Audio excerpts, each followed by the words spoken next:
Podcast is intended for mature audiences. The views and opinions expressed are those of the panelists and do not reflect in any way those of the podcast partners, sponsors, or affiliates. Enjoy. Hi, this is Michael Buffer, and you're listening to the Voice of the People. Let's get ready for Boxing Voice. Every day I'm hustling. Every day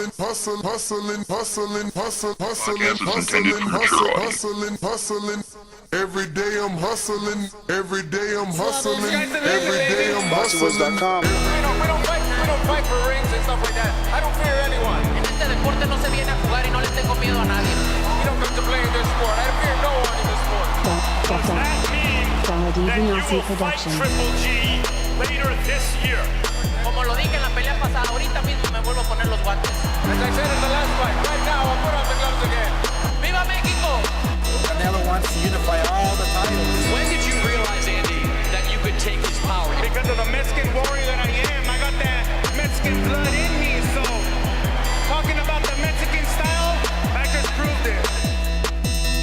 BoxingVoice.com. Ain't no other sight in the game to see the Boxing Voice. Good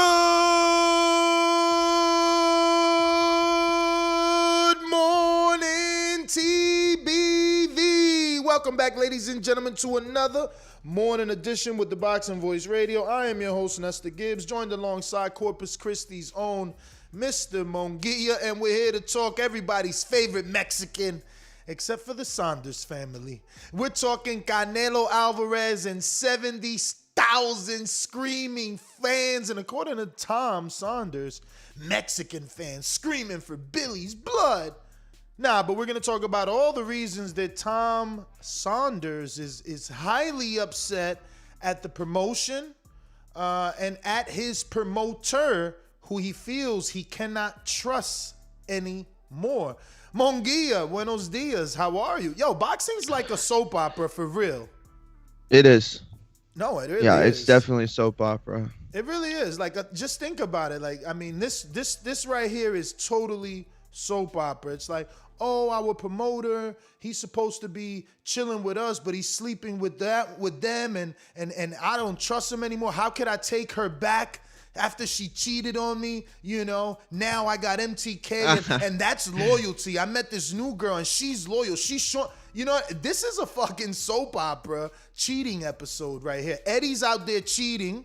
You know, he's trying to cater to the new sexy girl on the block with the big boobs and the nice hips, you know, the Jessica Rabbit, right? And Sure. and he's forgetting about his wife at home, Billy Joe Saunders, who's been there, you know? And the father, father's upset. We can look at it that way. Well, the father's also like, the storyline could be that, you know, here's this poor guy who's been stuck with this girl who, you know, she's nice, but she's always been a little crazy.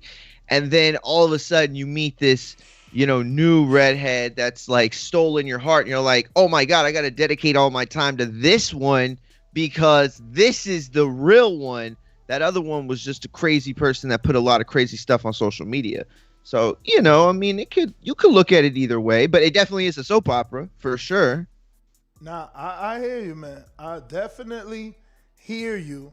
And soap opera it is because you have a very upset father. It's alarming to him the things that are going on, and it should be as the father of any son. If you feel that the promotion is unfair, because that's what he's demanding, and I quote, "We want a fair fight." And he doesn't feel he's getting that because he's like, well, we're already traveling to enemy territory. Now you're telling me, he says, I don't know if this is true, but now you're telling me that we can't have an international judge because Texas Commission doesn't allow it? I've never seen an international judge in a Texas fight. Never. I've never heard of it, but, you know, these are things that should have been told to the father and son before signing for this fight. You know, these are little things like, hey, look, you're taking this fight, but you know we're going to fight in Texas. So, you know. But that's the hierarchy to me of the promotion and the promoter and the manager, right? Because people have advisors and managers and promoters. and they have media people, whatever, right? They have all this whole team. And to me, I don't know. It's like, how long you've been watching boxing that you are just finding out that you can't trust promoters? And that's not a fair thing to say. I just heard myself say that, and that's not fair. You should expect some level of professionalism from everybody, right? But the truth is, you have to know your place in the sport. And, we've had a lot of guys on lately, Ness, and the other day, we had so many calls about people from people saying, man, these guests you've had on, these young, fighters understand the sport, and they're so smart, and the way they communicate in their interviews, you can tell that they, are men of high IQs, men and women of high IQs. It's like what separates them to me is that they all understand their place in the sport. Even him who should not be named. No, I'm playing. Now, even Bill, he comes on and he understands, right? Like, oh, well, we're the B side in the situation, or we're the A side in the situation. Like, he knows his place. And so to be in a situation where you got the big fight, you have to know what your place is in there. And you're the B side. There's no way around it. You're the B side. And if that comes as a surprise to you, I don't know how much you can blame that on Eddie. I mean, the father's argument is so well thought out, right? Like, sure, we're signed to you. He's not signed to you. You're our promoter. And his definition of promoter, he says, well, we're supposed to be able to come to our promoter with these types of things, but like, he's not working for us. We can't go to Eddie and say, they feel like they can't. Yeah, he's like, we can't go to Eddie and say, hey, can you push for one UK judge out of 3? Guess what Eddie told him? According to whatever's going on in this fight, he doesn't get any UK judges on the 3 panel, and he gets to kind of appeal. Not appeal. He kind of gets to vet the judges, but not get to pick them, if that makes any sense. Mm-hmm. So I guess he can recommend who he doesn't want, but ultimately he has no pull over the judges either. So not only does he not get a UK judge, he doesn't pick any other 3 judges. And,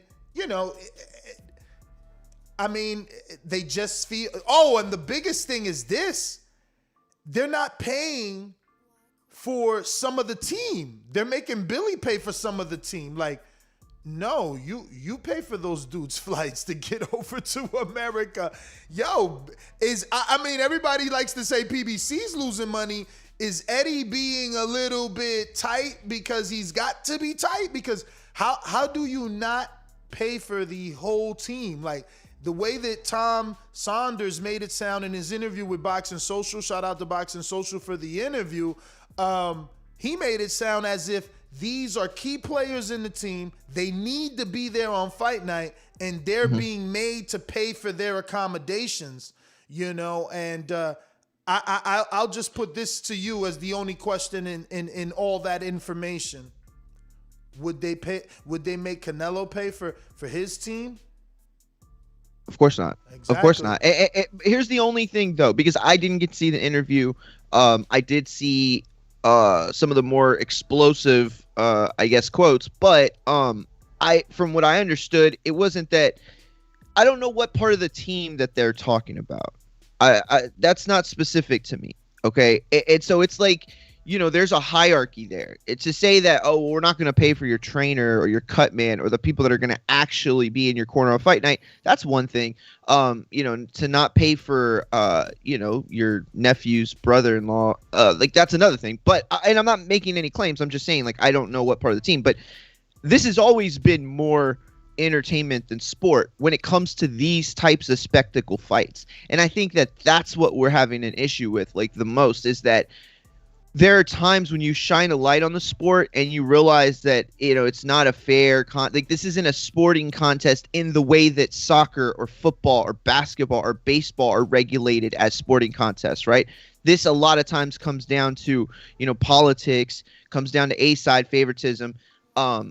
that's the role of a super fight. You have, that's what Eddie's doing, and you can't blame Eddie in this situation. Like, you want to make the most amount of money, then let's promote Canelo the way that Canelo needs to be promoted. And that's what I thought the ultimate goal was for everybody. There's only 2 people that have to go and fight, but there's a lot of people that can make money from this. And I'm not saying that that's the reason I watch the sport, but I assume that's the reason why people compete, is for the money. That's why people train. Obviously they love the sport and everything, but this is always more like WWE when it comes to these big time fights.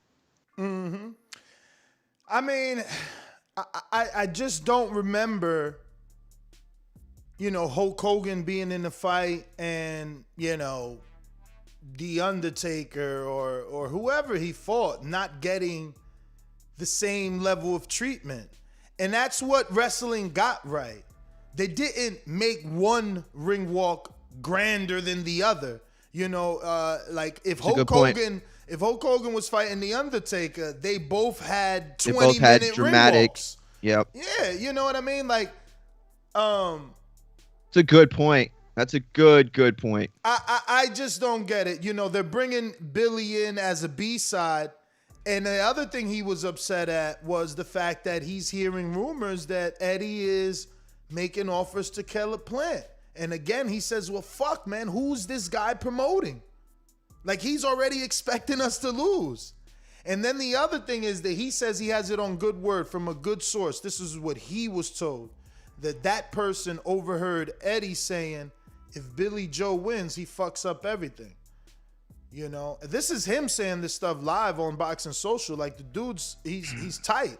You know what I'm saying? Yeah. And he went as far as to say that they don't trust him, that they're having MTK try to handle the situation with the judges, and he went as far as to say that MTK, that's loyalty.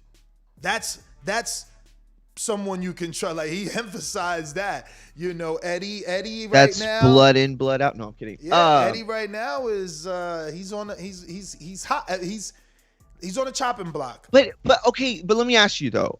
Is that real? Oh my God. I'm going to say this, and already I know people are going to come talk shit. Listen, I get it, and they're right. They're absolutely right. Promoters and the act of promoting in boxing is at times a sleazy type of thing that you have to do, right?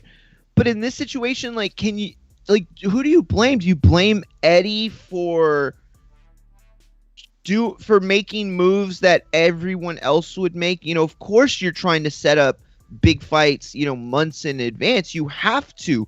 If you don't put the groundwork for the major fights that we want now, they're not going to happen in, the summer or the fall or December. They're going to get pushed back longer and longer because you've waited to, do the things necessary. I don't know. It's like, how are you so shocked that, of course, if you beat Canelo, you mess it up? Like, of course. Who doesn't understand that? Isn't that why you're fighting him? Aren't you fighting him to mess everything up? That should be the point, But when he says it messes everything up, like, he's not saying, well, that messes everything up for me and Matchroom and, Sky and Dazn. And he's not saying that. He's saying it messes it up for Canelo. That's who it messes it up for. But it's, better for, obviously it's better for Billy, but like, how do you not understand that? So how do you blame Eddie for something that another person doesn't understand, that everyone else seems to understand? Because he's saying that it messes, that Eddie is saying it messes it up for them, and it does for Matchroom. How good does Matchroom look now? How much praise is Eddie getting now for being, quote unquote, and I'm using air quotes, for those, watching on audio? It's like listening on audio. He gets praised for being the guy that brought Canelo back to the network that he was leaving from, that he had he had a lawsuit. All right. Well, then if he's getting that praise, well, then that's what he's receiving every time that he continues to work with Canelo on Dazn. So, sure.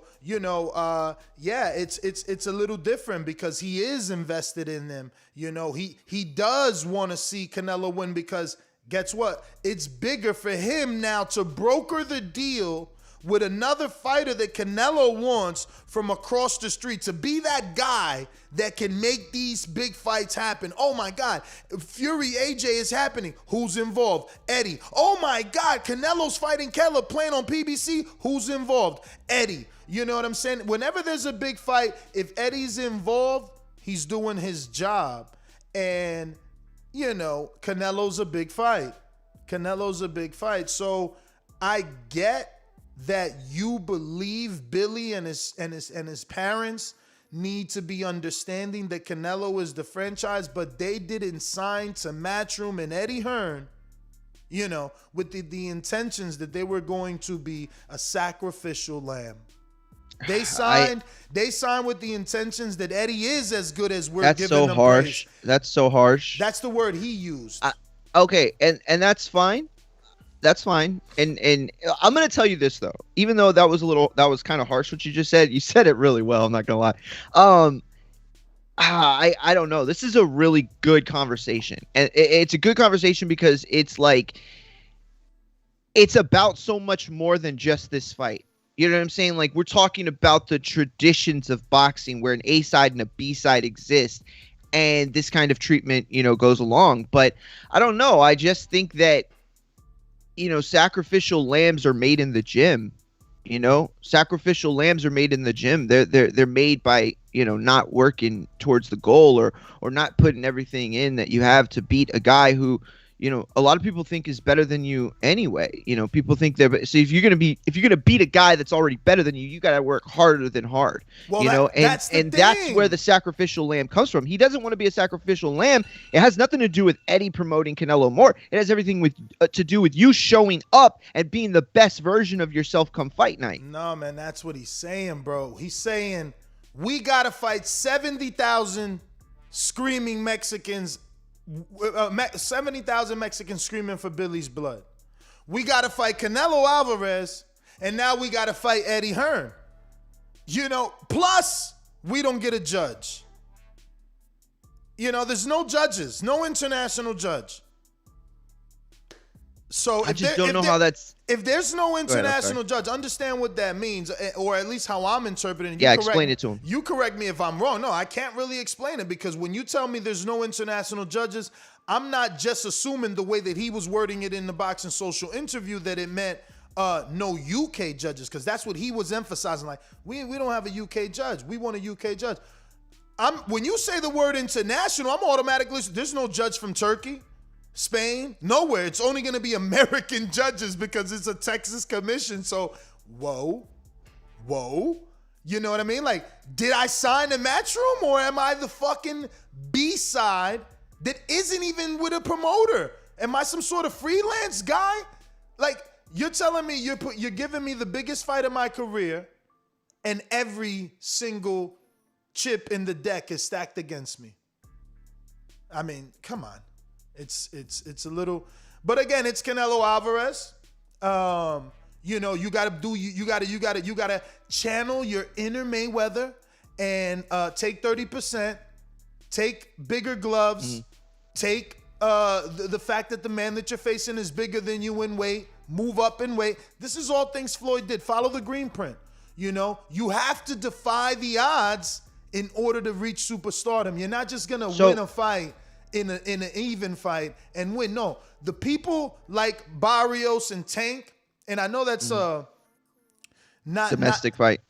And not that just is domestic, but I know it's not a fight where people truly think it's 50-50. So okay. Scratch that. But other ones where it's not 50-50 and people think that the dude moving up is daring to be great. You know, that's the kind of backing that Billy needs in this particular fight, because like you said, no one thinks it's even. No one thinks he's gonna win. You know, there are a few, shout out to Mr. PBC, you know, there are a few that think Billy has what it takes, but like the father is saying, the fucking promoters out here negotiating the next fight. So, I wanted to ask you a question though, because and this is a real question. This isn't like a debate, or I'm not trying to set you up or anything. If you look at so like I remember when the Super 6 was going on, right? and Durrell would, I can't remember I can't remember the specifics, but Durrell went to the UK or somewhere, got robbed, and I'm using air quotes, and the whole narrative exploded all over again. I remember being, as young as like 7 and hearing, you'll never get a fair shake in the UK, or you'll never get a fair shake in the US. Fighters not wanting to, fight on someone else's territory or whatever, thinking it was unfair. And that kind of exploded around that time, right? I always felt like, man, this is like such a, like, everybody knows this about the sport. Everybody I know knows what Texas represents. Everybody knows what kind of commission that is. It's clouded in secrecy a lot of times, and they've made some really questionable decisions, and they've had some really questionable people at the helm. That said, can you say that it was maybe naive for Billy and the family and those involved in pushing Billy's future to think that they were going to get past like traditions of unfairness in boxing? Like, you're talking about, oh, I couldn't get a judge, there, like you're going into a fight like everyone else has gone into a fight before. You're fighting against, the A side having 70,000 people in there. You knew that was going to happen. Like, you should have. You knew that you were going to be fighting, in a place that was going to be catered more to him. Is that fair? No, but that's the way that boxing's been. So it's like, who can you blame in this situation for not knowing, the traditions, the things that everyone, I promise you, like 95% of the chat knows, 95% of the people listening could tell you what Texas represents and what, you know what it is that you keep looking at this as a podcast host, as a dude that's been, you're like a sponge, and you've been sitting in the boxing world, just soaking it in for the last 10 years. But you got to put yourself in a father's shoes, a father that watched his kid become a man and become a world champion and not necessarily get the biggest names, and then watch that son leave another UK promoter and be told certain things by another UK promoter to be romanced and come and sign. You understand? You got to look at it from a father's point of view, where he's like, my son signed to you. Canelo isn't signed to you, my friend. He's just not. Like, when we sat down, there was a plan for Billy. Now it seems that the plan is to make sure Billy loses. And I'm just speaking from the father. You must check out the interview, and not just you. I mean, everybody go check out Boxing Social's interview with Tom Saunders. I mean, he wore his heart on his sleeve. We got Osiris Boxing that says, if Billy Joe is not happy, then he should withdraw from the fight and go and fight Andre. But he is willing to lose to Canelo for that bag. Do you agree? Do you agree that this is just, I guess, chatter from the father, and Billy Joe is more than happy to go into this Canelo fight regardless of what his dad is saying? I do. I think Billy's very aware. I think Billy's like a really good troll. I think he understands, really, really well what the situation is. And as far as Osiris Boxing's super chat, do you believe that he's willing to lose? That these chips are stacked against him and he doesn't care because it's the money? I think that he's willing to try to win under the parameters of boxing. And what I mean by that is he's willing to go in there and give it his best shot to win with the deck stacked like it's stacked against everyone else for millennia. You know what I'm saying? Like, it's like people talk about like systematic issues, right, in the United States. Like, it's built in to boxing. Like, it's cooked into boxing. Like, you want to have a fair fight, there's no such thing. It is the way that boxing is designed. There has to be an A side and there has to be a B side. Okay, that's the way it's designed. So I think Billy is trying to go in there and win it under those parameters, and I think he has no real issues losing a fight that isn't really fair for money that is bonkers. So I know a lot of you won't remember, but this next super chat from Gunner Forever, $2 super chat. Billy Ho getting stopped on May 8th. Hashtag Crown Nello, which means King Nello emoji, right? So, if you believe Billy is getting stopped, go ahead and put your Canelo emojis in the. Okay, we don't have a Canelo emoji. Oh, there he goes. Go ahead and put your Canelo emoji in the chat. So Mario, I gave you guys a really good parlay that was paying 763 plus money with all the favorites. Andre went ahead and got his win. I remember that. Everyone that I said you needed to pick to win would win has already won. And if you listen that day, the only thing you are waiting on is Canelo to stop Billy. I do not think Canelo will stop Billy. I just gave you a very good parlay. Gunner Forever believes Canelo will stop Billy. So I'm just reminding you guys that if you picked all the favorites and just this one risky bet in the parlay, it would have been plus 763. So 100 would have gave you back 863. Just saying. That being said, if you are Gunner Forever and you believe in Canelo stopping him, I hope you took that advice, because just betting Canelo by stoppage straight up is not going to get you the type of money that you would have gotten using that parlay. And again, I don't believe Canelo will get the stoppage. I think that Billy will be every bit of as elusive as Laura was. I think he's probably going to move more than Laura did. I just hope to see that Canelo looks totally different and has learned how to cut the ring off in a better fashion compared to that Laura fight, and which I believe he's gotten better. I believe he will cut the ring off. I believe the head movement is a lot better, which allows him to cut the ring off better. I think he can use more than just his legs now too. Like, people respect his power. People respect, the way he feints, the way he just does a lot of stuff. It just keeps people. It keeps them in check. I think people don't get to do what they want to do.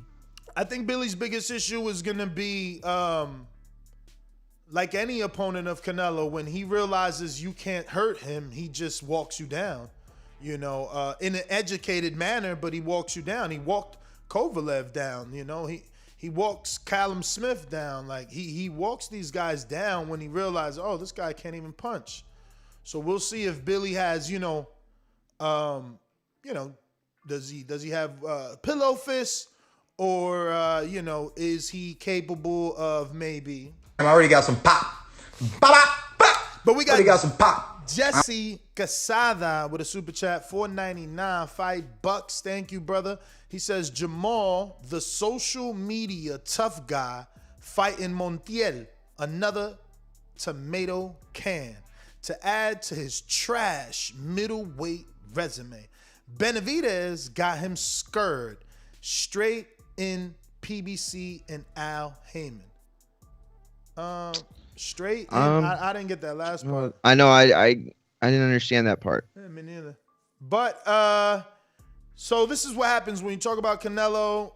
The other guy gets brought up. This is how you know Jermall's really Canelo's nemesis, which is odd to me since he's not fighting, the types of fighters that I would like to see him face. But he's become Canelo's nemesis. Like, when you speak of Canelo, they talk of Jermall. When you talk of Jermall, they speak of Canelo. It's not in comparison. It's actually in contrast. It's like, oh, I'm talking about Canelo. He's like, well, look how bad Jermall's doing. And if I'm talking about Jermall, it's like, well, Canelo's a cheat. You know what I mean? That's kind of what I've been getting throughout the time. But as far as his super chat goes, a tomato can. I don't use those terms anymore. And he just knocked out James Kirkland. And I know us as hardcores, we don't think Kirkland was back. And we feel maybe Kirkland has a chinny chin chin. But he knocked him out. And he got a draw with Centennial, who Jermall knocked out. Right? So I can't call him a can. You know what I'm saying? A can. You know what I'll say? A can can't beat Kirkland. James Kirkland. And a can cannot get a draw with Centennial. Well, this isn't a guy who, you know what we should do from now on? What's that? We should use a gauge of could a Jake Paul beat them? If a Jake Paul could definitely beat them, then they're a can. It's too if hard. A Jake Paul could tie him, then they're not a can. The thing is this, Myra, it's a little hard because Jake Paul's such a heavy dude, but think about it this way. Shout out to Thomas Lamanna. He's gonna be fighting Islandri Lara. And yeah. I'm gonna be praying that he wins. Cornflake. Yeah, Hell yeah. Even though I was a heavy Lara fan and everything, but Laura's already had his day. He had his glory. This would be another fellow New Jerseyan making it. So I'm rooting for somebody from the very beginning of TBV. I mean, he's one of the first dudes we had on. I'm gonna go ahead and root for him. I'm gonna pick him, all that shit. But I'm picking with my heart. I'm picking with my sleeve. Me too. But where the fuck was I going with this? We were talking about Montiel. We were talking about Jake Paul. We were talking about. There you go. So you said Jake Paul could be the barometer. I don't think he can because of his weight. But look at a guy like Minville's own Thomas Lamanna. He couldn't beat Jorge Cota. You understand? So we thought Jorge Cota. See, this is what I'm saying. This super chatter, Jesse Quesada, maybe 3 months ago would have called Jorge Cota a can. You understand? But Jorge Cota just showed I ain't no fucking can. And now he got to fight with Fundora. So it's not easy to say, Jake Paul, because Jake Paul has this weight that he probably could last or beat certain guys because of the weight. But weight pound for pound, weight for weight, Cota showed us, do not call me a bum.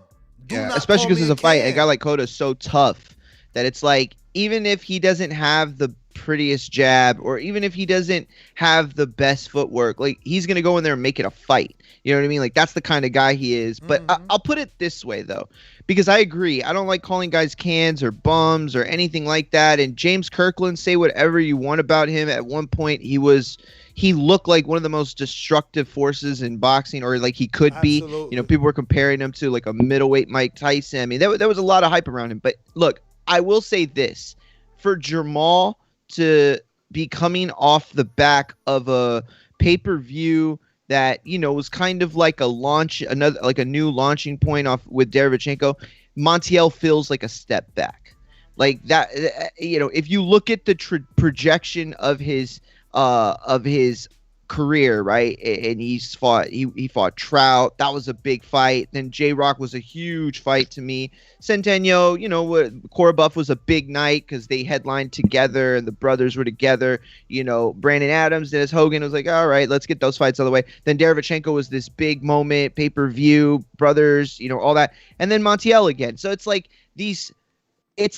Jermall keeps having these moments in his career where you think, okay, now he's gonna get into the real upper. Okay, well here comes the Canelo fight. Well, here comes the Golovkin fight. But then it's nope, he's going back to the Dennis Hogans or the Brandon Adams, and so it does feel like a step backwards. Well, we called this fight a month ago after. Good morning, Francis. We've been seeing you, but you know if you don't jump in, you're gonna stay there on quiet mode. Yeah, I got you. No, I was gonna say to you that. Sorry, guys. What your kid said? What your kid said? He said, "Mommy." Yeah, I was gonna say that. Damn. Jumping in. Is it that Charlo picked this opponent out of the names that were given to him, or was it the fact that that's the opponent was just given to him? Right. It's two different things, because if this is the opponent that you picked out of a list, one, what does that list look like, and two, I mean, you got to tell your matchmakers to get you somebody better, with a better name, given the buzz that you had even with the confrontation with Benavidez. But that's the thing, Francis. He could have got a better name as a side. You get voluntaries. Montiel is not a mandatory. What they did do, gentlemen, is go down the line. And this is how we guessed that he was going to be fighting Montiel about a month ago, was after an interview with Ronnie Shields, we realized Canelo being the franchise, that's not a possibility. Jaime, he turned it down. Eric Morales is not ready. he turned down, not only did he turn down Demetrius Andrade, and that's why Liam, the number 2, faced Andrade as the mandatory, but he turned down Charlo as the mandatory. And obviously Derevyanchenko lost to Charlo, so he can't get a shot. And Selecki was rumored to be facing, or is already facing, I think, Jaime. So Juan Montiel was next. Juan Montiel was next. There's no way around it. And guess what else is gonna be next? You know, I think it's Golden Boys or Top Ranks. Esquivel Falco. He'll be next pretty soon. There is nothing here. This is exactly why we told Jermall to take the Benavidez fight. Now look at Benavidez, for instance, just in comparison. Benavidez is now facing a former world champion. They didn't even find Jermall that. They didn't even find him that. So, you know, he needs to take a good look at this division. Stop realizing that it's top heavy. Well, hold on a second, though, real quick, before you get on a roll. Mario, I want to ask you this question, too. Is it that, I just want to know, is it PBC, Al Heyman, the team that said this is the better route to go? Or was it Jermall and his personal team, like his trainers, that sat down and said, you know what, we should go with Montiel versus trying to do another fight, like you said, with another former world champion or somebody that got some type of name? Maybe those I names. think Ness was right. Maybe those names weren't even offered to him, though. We don't know. See, we would be guessing more than we already are, because we don't know if he was offered Montiel and Eubank Jr. and Ryota Marotta. Like, we don't know. Well, we do know that when you give somebody a voluntary being a world champion, means you pick them. Yeah. Yes. I chose definitely. you. Yeah. So I mean, I think the two things that y'all said that matter a lot in this conversation. Francis said it early on. He said, "What did that list look like?" That's what matters. Then Ness came and said, "I think they went the route where they went down in the order." I think if you look at both of those things, that's exactly what happened. I think their list was comprised of going down the list in order, and Montiel was one of the better names, or one. Let's say this, one of the higher rated names that they picked from. And you know, just, you know, ending it very quickly, because I see some guys in the chat, and look, George Foster, you're a Patreon, you've been a member, or you're a member, you've been a Patreon, so I'll entertain you. But, you know, to say that they couldn't afford anything but Montiel when they were in heavy negotiations with Triple G. Thank you, Mario. Look, I'm glad that you at least, because usually you take the side of everyone else. I'm glad that you at least knew that information, because it's like, you know, this weird thing that people got going on that you know, X entity is losing money. Like, who the fuck cares? You know what I mean? Do we want to fight, and are we getting the fight? Ultimately is what we need to be talking about. And, you know, if we want to talk about money, let's just be factual. You know, they offered fucking Gennady like 40 million or 20-something million. Look it up. So that they have plenty of money, but they have money for real fights. When, you know, and when they can't make the real fight, I guess they're going to give their guy a tune-up. Unfortunately, Jermall Charlo, right before our eyes, is turning into like the Terrence Crawford of the middleweight division. Yes. Good call. You're absolutely right. And it's so weird, too, because if you think about it along those lines, I think Ness is right. He is put everything. I mean, it all lines up politically. I get what Francis is saying, because even Crawford has faced some champions. Yeah. Oh, okay. Yeah, from that perspective. You know, Crawford at least unified. But I just thought you meant... We're talking about resume. No, you're right. You're still right, because he fought Hearn, who was a champion. He fought Hearn. You know what I mean? So even Crawford, you know, I mean... But other than Hearn, you know, everything else... Oh, well, he fought Amir Khan. That was a name.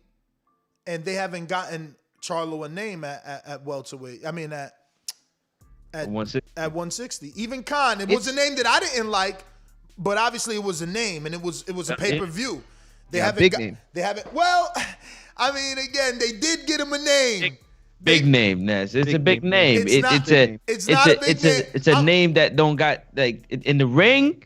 in the ring, like fighting today, like nah. But the name Amir Khan, yeah, that shit rings, bro. No, what I'm saying is they tried, they being PBC tried to get Charlo a name in Derevyanchenko. Yeah.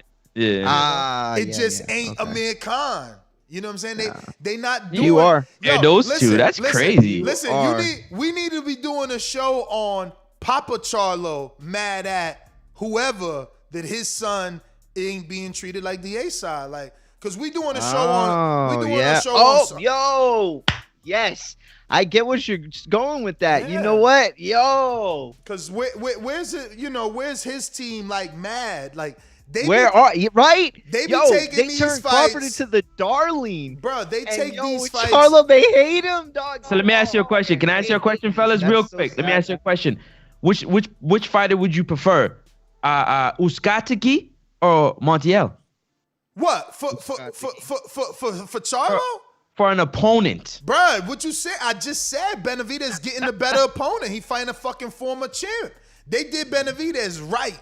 They put him right in there with a former Caleb Plant opponent. Still building to that fight. Somebody got a plan, but oops, I forgot. Benavidez is promoted by Samson Lewickovic. So obviously somebody got his back. Obviously someone is like, yo, we want a trajectory. We ain't just out here fighting random dudes. Yo, it's tough, man. It's tough. It's tough. It's tough even when you're. Let me tell you something else. It's tough even when you're when your brother said that I'm not my brother. I fight anybody. I fight everybody. That kind of makes it yeah. That was a rough thing to say. Yep. But next super chat, because the conversation is hot, we got Troy King. He co-hosting with us. He's not here this morning. He says, $2 super chat. He says, they mad Eddie looking out for other demographics. I wonder if that is part of it. I don't know. I mean, Eddie ain't looking out for other demographics. Eddie's looking out for the biggest demographic in boxing, the Mexican demographic. That's how I see it. That's how I see it. He's looking out pay-per-views. He's looking out for matchroom sports and entertainment, man. Y'all keep thinking this is about Canelo.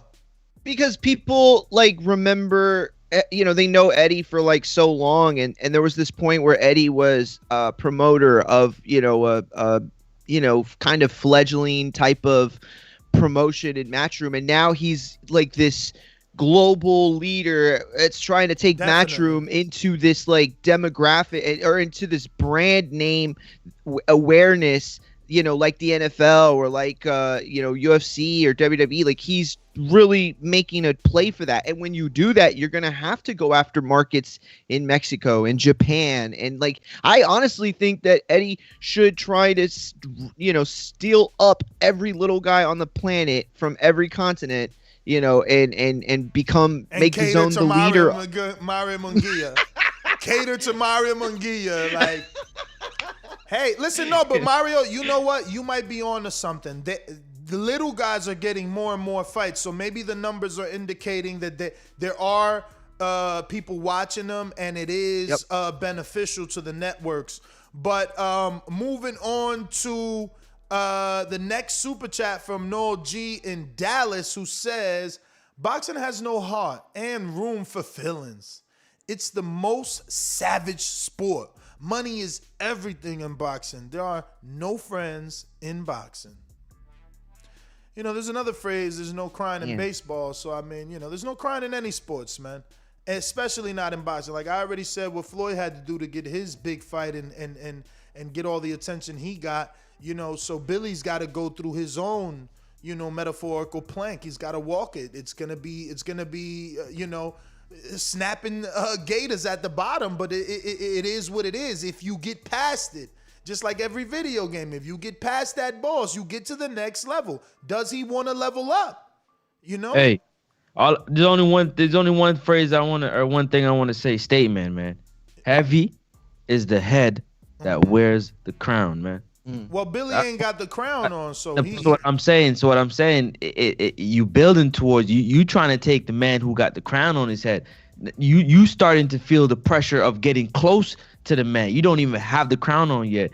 You can't fold under the pressure yet. You didn't even get in there to try to get it. You understand what I'm saying? Yes. You know, when you get into presence of some people, you feel the presence before you even get close enough. I dig it. Close enough, you know what I mean? You're like, damn, like, you imagine what it's like to be like a second in their skin, like, just the pressure. And I'm not saying as like a fighter.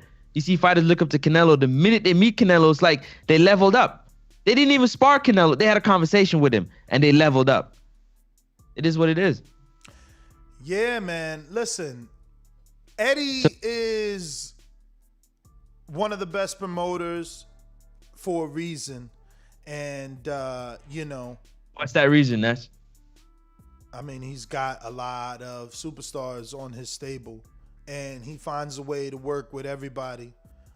He's willing, at least in the media, to work with everybody, which that still works. You know, if you're at least the guy in the media saying, yeah, I'll make you an offer. Hey, we'll send Andre over there for the same thing you paid Derevyanchenko, which, by the way, was a little more or a little less than $3 million, according to Lance Pugmire or Chris Mannix or Steve Coppinger, one of those. You know, I got the information yesterday. So Mike Coppinger. There you go.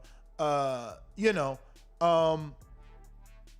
look, I lost my train of thought. Yes, you did. You was trying to get it back. I'm sitting there like, oh, he's gonna give it up. Yeah, you fought though. You fought. I like it. I did. I tried. I tried. Yo, moving on. Right now, hold on real quick, man. Y'all go ahead and smash that thumbs up button, man. Get the thumbs up button numbers up, man. Let's YouTube know that you know what I'm saying, you enjoy what you're watching and listening to around the world. We rocking right now this morning, man. We're bringing the hot fire topic. Well, the fight that everybody wants to see, you know what I'm saying? Can Billy Joe Saunders, you know what I'm saying, knock off Canelo? So, you know what I mean? He said it himself, man. He's starting to feel the pressure, and we're not even, you know, we're still a few weeks away from the event. So can you imagine when you standing next to the man? You know what I mean? You got to stare him down during a weigh-in. Like, what you gonna do? And those are the type of things that you find out what's inside of a man. And right now, Eddie Hearn has done his job of giving Billy Joe the opportunity, you know what I'm saying, to change his life with one fight. Not to say his life needs to be changed any more than it already is. I mean, is it an opportunity? Again, maybe the father's pissed off. Well, to me, I could paint a picture. It was an ultimatum. Can I tell you why? Well, I could tell you why. This or that. Let me tell you why first, and then you tell me why after. Do you want Andre or do you want Canelo? Mistaken, nah, if I'm not mistaken. Yeah, that's what he was happened. with Frank Warren, wasn't he? Yup. Opportunity. I'm gonna leave it right there. Yeah, but after he signed to Matchroom. Opportunity. No, after he signed to Matchroom. Edward. This no, they call him Edward. It's Guardo these days. No, I know. Because of the Mexican, you know, he's chasing that Mexican fan base, so he changed his name to Eduardo. His name was actual Edward Hearn, but that's another. Eddie's a short form, but go ahead. No, I know. I hear you, but you know, we call him Eduardo now. Eduardo. Yeah, 'cause y'all tripping. You know, Eduardo. He's Mexican now. So anyway, listen. They gave him two options. It was either fight Andre, which you were like, that's the whole reason we signed you. Remember, when we signed you, your first fight was Andre. You got out of that with the nasal spray. So we got two options. We got the fight that you originally was supposed to take, or you could take the Canelo fight with no fucking, you know, you're the absolute B-side. Tell your dad stop crying. That was the ultimatum. Nice. Don't forget, man. Don't forget that the whole deal was Andre Canelo. The Canelo is always the end goal. Mm-hmm. Always the end goal. Mm-hmm. When he realized that Frank couldn't pull the deal, he got to get up out of there and ask Eddie. Like, you used to talk shit about Eddie all the time. And they buried the hatchet all of a sudden? Yeah, because I need that Canelo fight. I know you can do it. You the man, Edward. I know you can. Okay, Eduardo. I'm gonna put Eduardo. I'm gonna put my pride aside. I'm gonna let you do it, Eddie. Like, come on, man. It's an opportunity. He sat and he waited for this opportunity. Brother, it is not an opportunity. What don't you get? If it's an opportunity, the father won't be complaining. I don't know if you missed the interview, but the father has a shit list of complaints. And what I'm telling you, it was an ultimatum. You either fight the guy that we signed you to fight, who's awkward, where the money ain't the same, the attention ain't the same, or you fight the biggest star in boxing under his rules. And that's what it was. He had to make a choice. So he's squirming by the rules. The father's definitely upset. Of course, it's A-side rules. Of course you go score. We're going to make this shit uncomfortable for you. You thought it was going to be a cakewalk? You thought we was going to make it, give you a Francis, sweet? I'm just reporting what the father and it should be, though. Like, saying. if we're talking about fair sports, like when Premier League play, like when they go, exactly, yes, right? It's like you show up to the Super Bowl, they don't have it at somebody at the hometown stadium. Like, they have it in a neutral place. All-Star games, they have them in a neutral place. That's what this should be, but it's not, and it never has been. So that's the point that I was making earlier. I think that Francis is making now. It's like you're surprised by these things, and it's like you really shouldn't be surprised. They're not fair, and I understand the complaints. And if you want to talk about how we move forward and change boxing as a whole, I'm open to that conversation, but don't think that it's just going to change because you're Billy Joe or you're Tom or you're whoever. It's not going to change because of that. Francis, I don't know if you heard the earlier conversation or the video that Boxing Social did, but the facts are Billy is signed to Matchroom, not Canelo. Facts. The facts are that when you have an issue, you're supposed to go to your promoter. But if you feel that your promoter is aligning himself with the other fighter, who's, by the way, not signed to you, you don't trust them, is the words that they used. I have the quotes if you want me to read them real quick. Yeah, no, bring him up to speed because, I think he needs to hear the disgruntled nature of the father who is in America. By the way, he's in Las Vegas. There's pictures of him in the top-ranked gym. So it's like he's not just speaking how he feels. He's obviously speaking what the team feels. He even went as far as to say that he's going to let Tyson Fury talk about how he feels when he's ready. So so Fury must have said something already that he doesn't want to say and allow that man to regurgitate those words on his own. But what we're getting is definitely from the team, not just, he's the dad. No, he's from the team. He's getting this from the team, is my opinion. Yeah, that's how I see it too. I think he represents the overall feel of that camp, the feelings of that camp. But yeah, real quick, this was in the Boxing Social interview.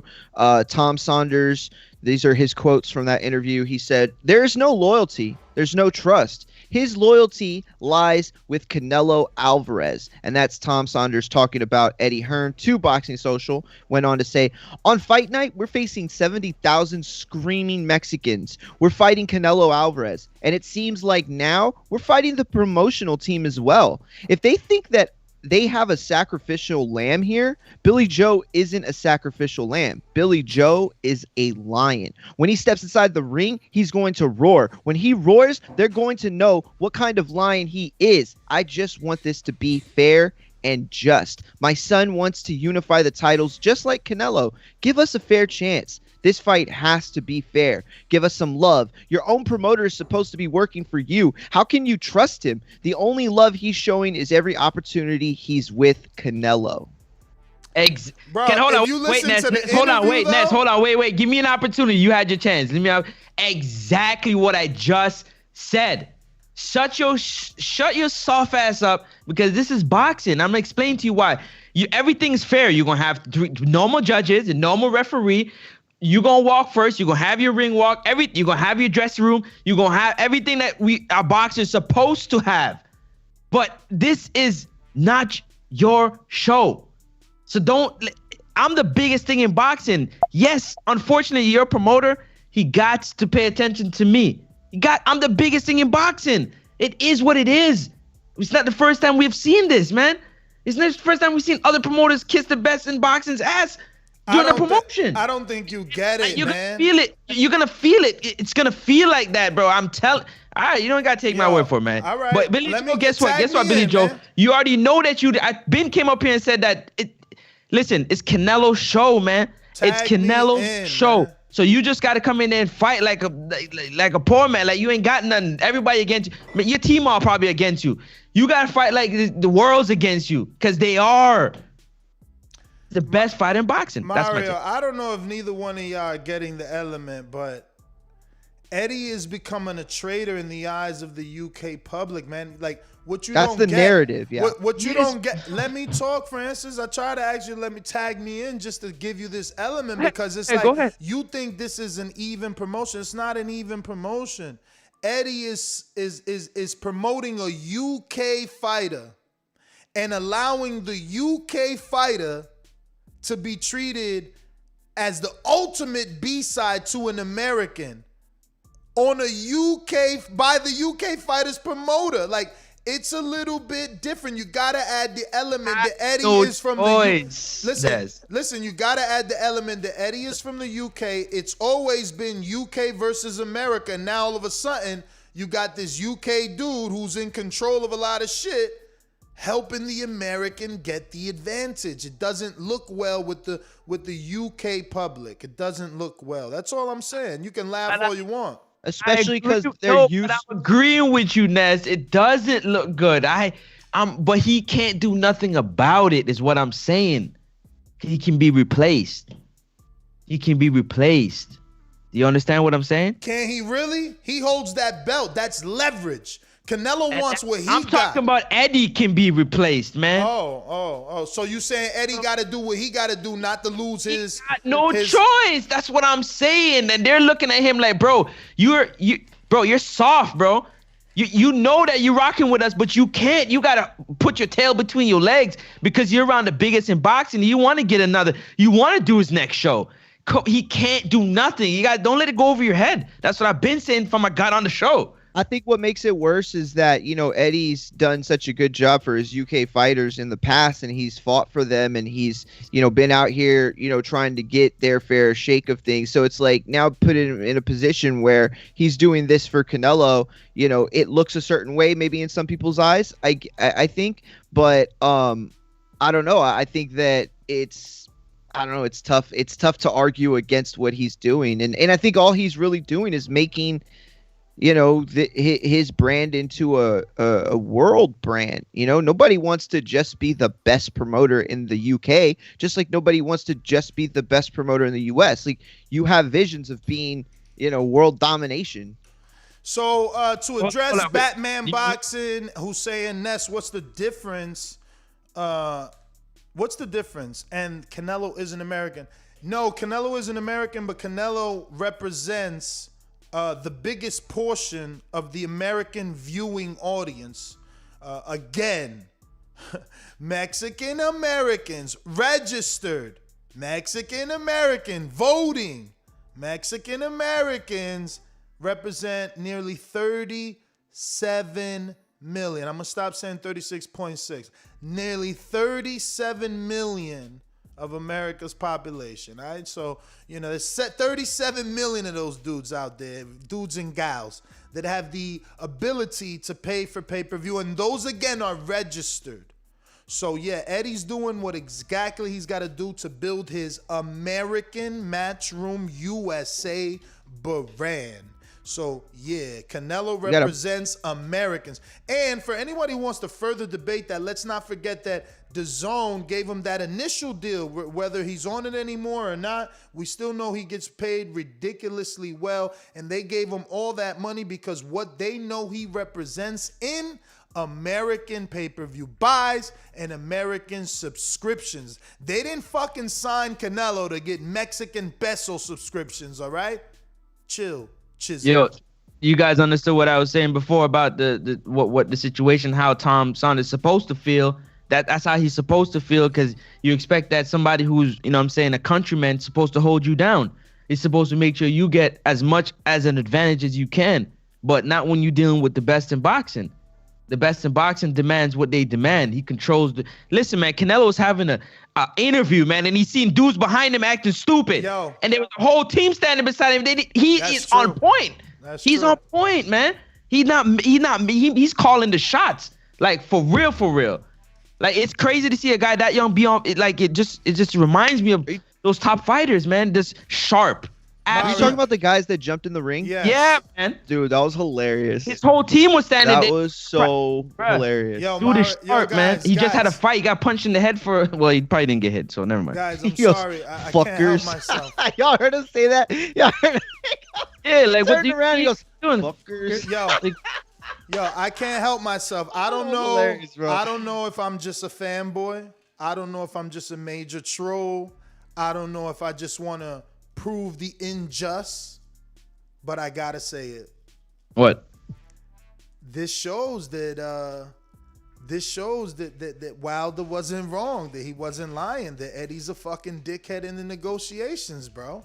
I mean, look, this Are you is surprised? Well, I don't know how did you draw a line from that to that? Because it's an easy line to draw, Mario. It is. Look, you got the dude's father saying that he's literally against him. Why would so look, if you crossing a countryman for views and popularity, why the fuck wouldn't you give Wilder the utmost worst contract to keep your views and popularity with the UK and the UK king and agent? Mario, stop the squinting, man. Isn't that the opposite of what he's doing? Yo, no, he's protecting Canelo because it's in his best interest to protect Canelo. Canelo gets the American judges. Canelo gets the A-side treatment because guess what? I get to promote the next Canelo fight. Matchroom USA rises to the top. We take over the world. That's, essentially what he wants. I like it. But we got some super chats. We going out You got a bunch. Dr. Plans. Let's see what plan he has for the conversation. Plan you got?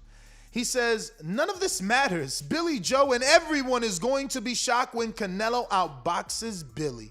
Then a body shot will make him say, no mas. Do y'all believe? I don't believe in the body. I don't believe in the knockout, but that's the second person that paid to say he's getting a knockout. Crazy. He's not outboxing Billy Joe Saunders. I'll tell you that right now. He's going to do something special, but he ain't outboxing Billy Joe Saunders. Not boxing. Is he getting a knockout, though? What's your question? What's your opinion? No knockout? I'm still saying no on the knockout. Ability. You're not outboxing him, and Canelo's going to have to he's going to have to show his superior ring cutting off ability. Being able to cut off the ring is what we're going to see in this fight. In my opinion, that's going to show because Billy Joe is a slippery fighter, man. You got to find him. Yeah, man. Yeah, he definitely is, brothers. Remember to rate us 5 stars on iTunes. Don't forget to drop a 5-star review on iTunes. We've officially crossed over 1,500 reviews, and we're officially like a 4.5 global average. So thank you to everyone that's been dropping us a 5-star review. And don't let those little trolls win. Make sure if you haven't dropped a review, drop a 5-star review. Help us remain the #1 boxing podcast on iTunes. I want to mix in some calls. I know we got a lot of other super chats to go. Don't get desperate. We're going to get to them. I just don't want to keep all the callers waiting. We've pretty much talked about everything we needed to discuss in terms of information on this topic. So I want to get some of the listeners' opinion before going to the next super chat. That being said, just like the king is what I mean. The king is what I mean.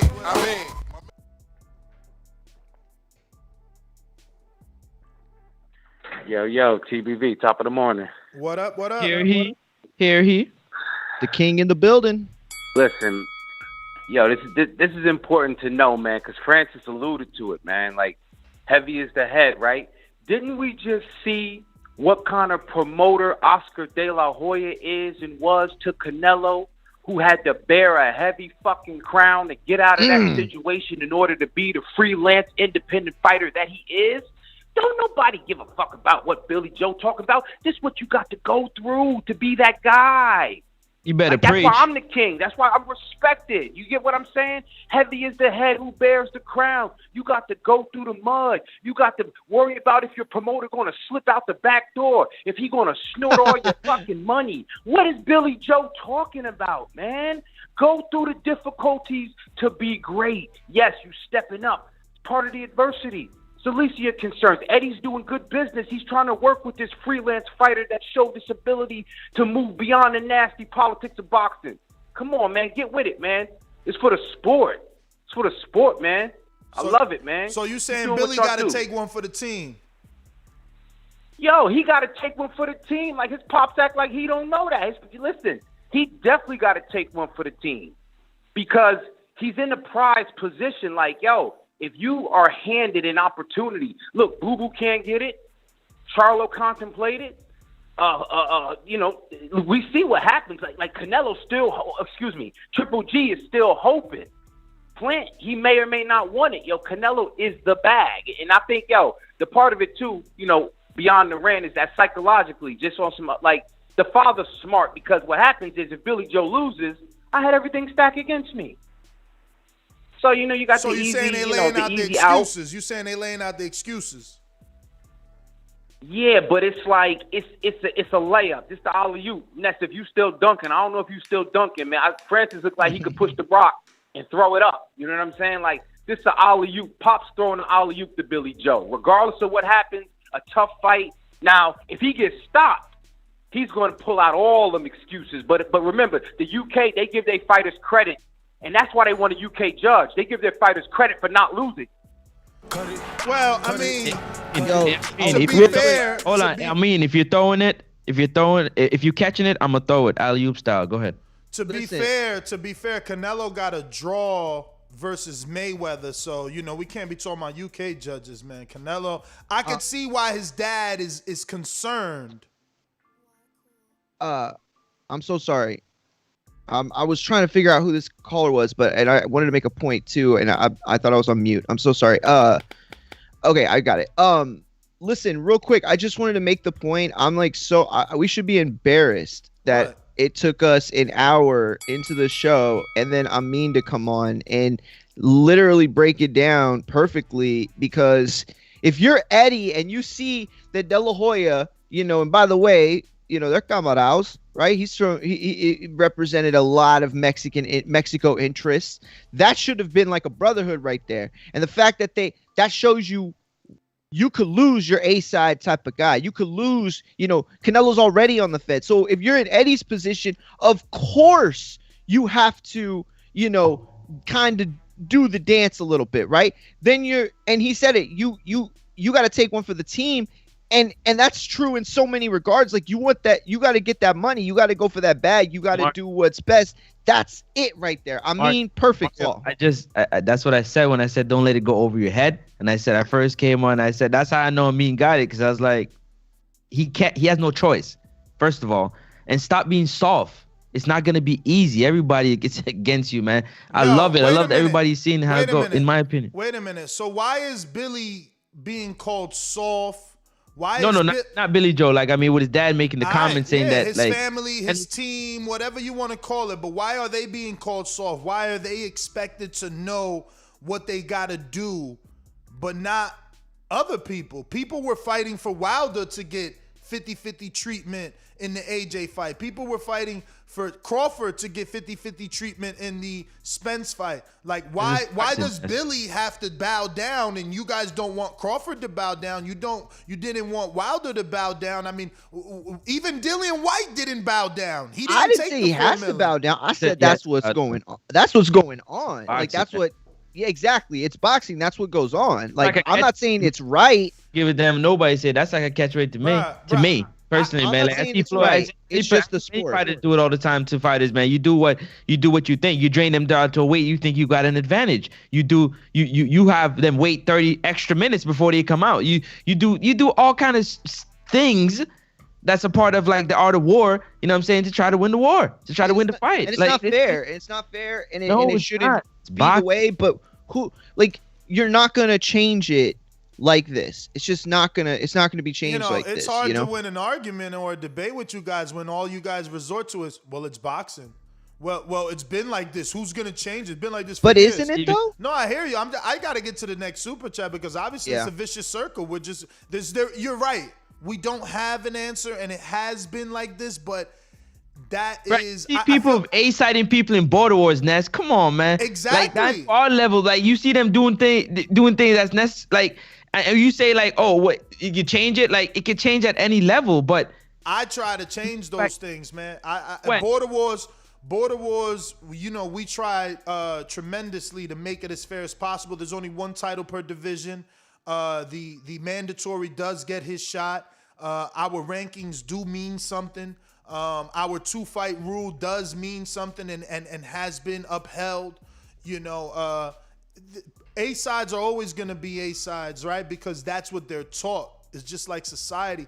Boxing society teaches us you want to be the A-side. You want to be that dude that can count, that can say you're the A-side. But, we're trying on Border Wars. You know what? If you as far as Border Wars goes, you're absolutely right. But if you're saying right here, right now, that Nestor Gibbs is going to make a pledge to do what he can in the pro ranks to call out this stuff and everything. You know what? Then put me on the list. I'm gonna be a soldier with you then, because I agree it's wrong and we shouldn't.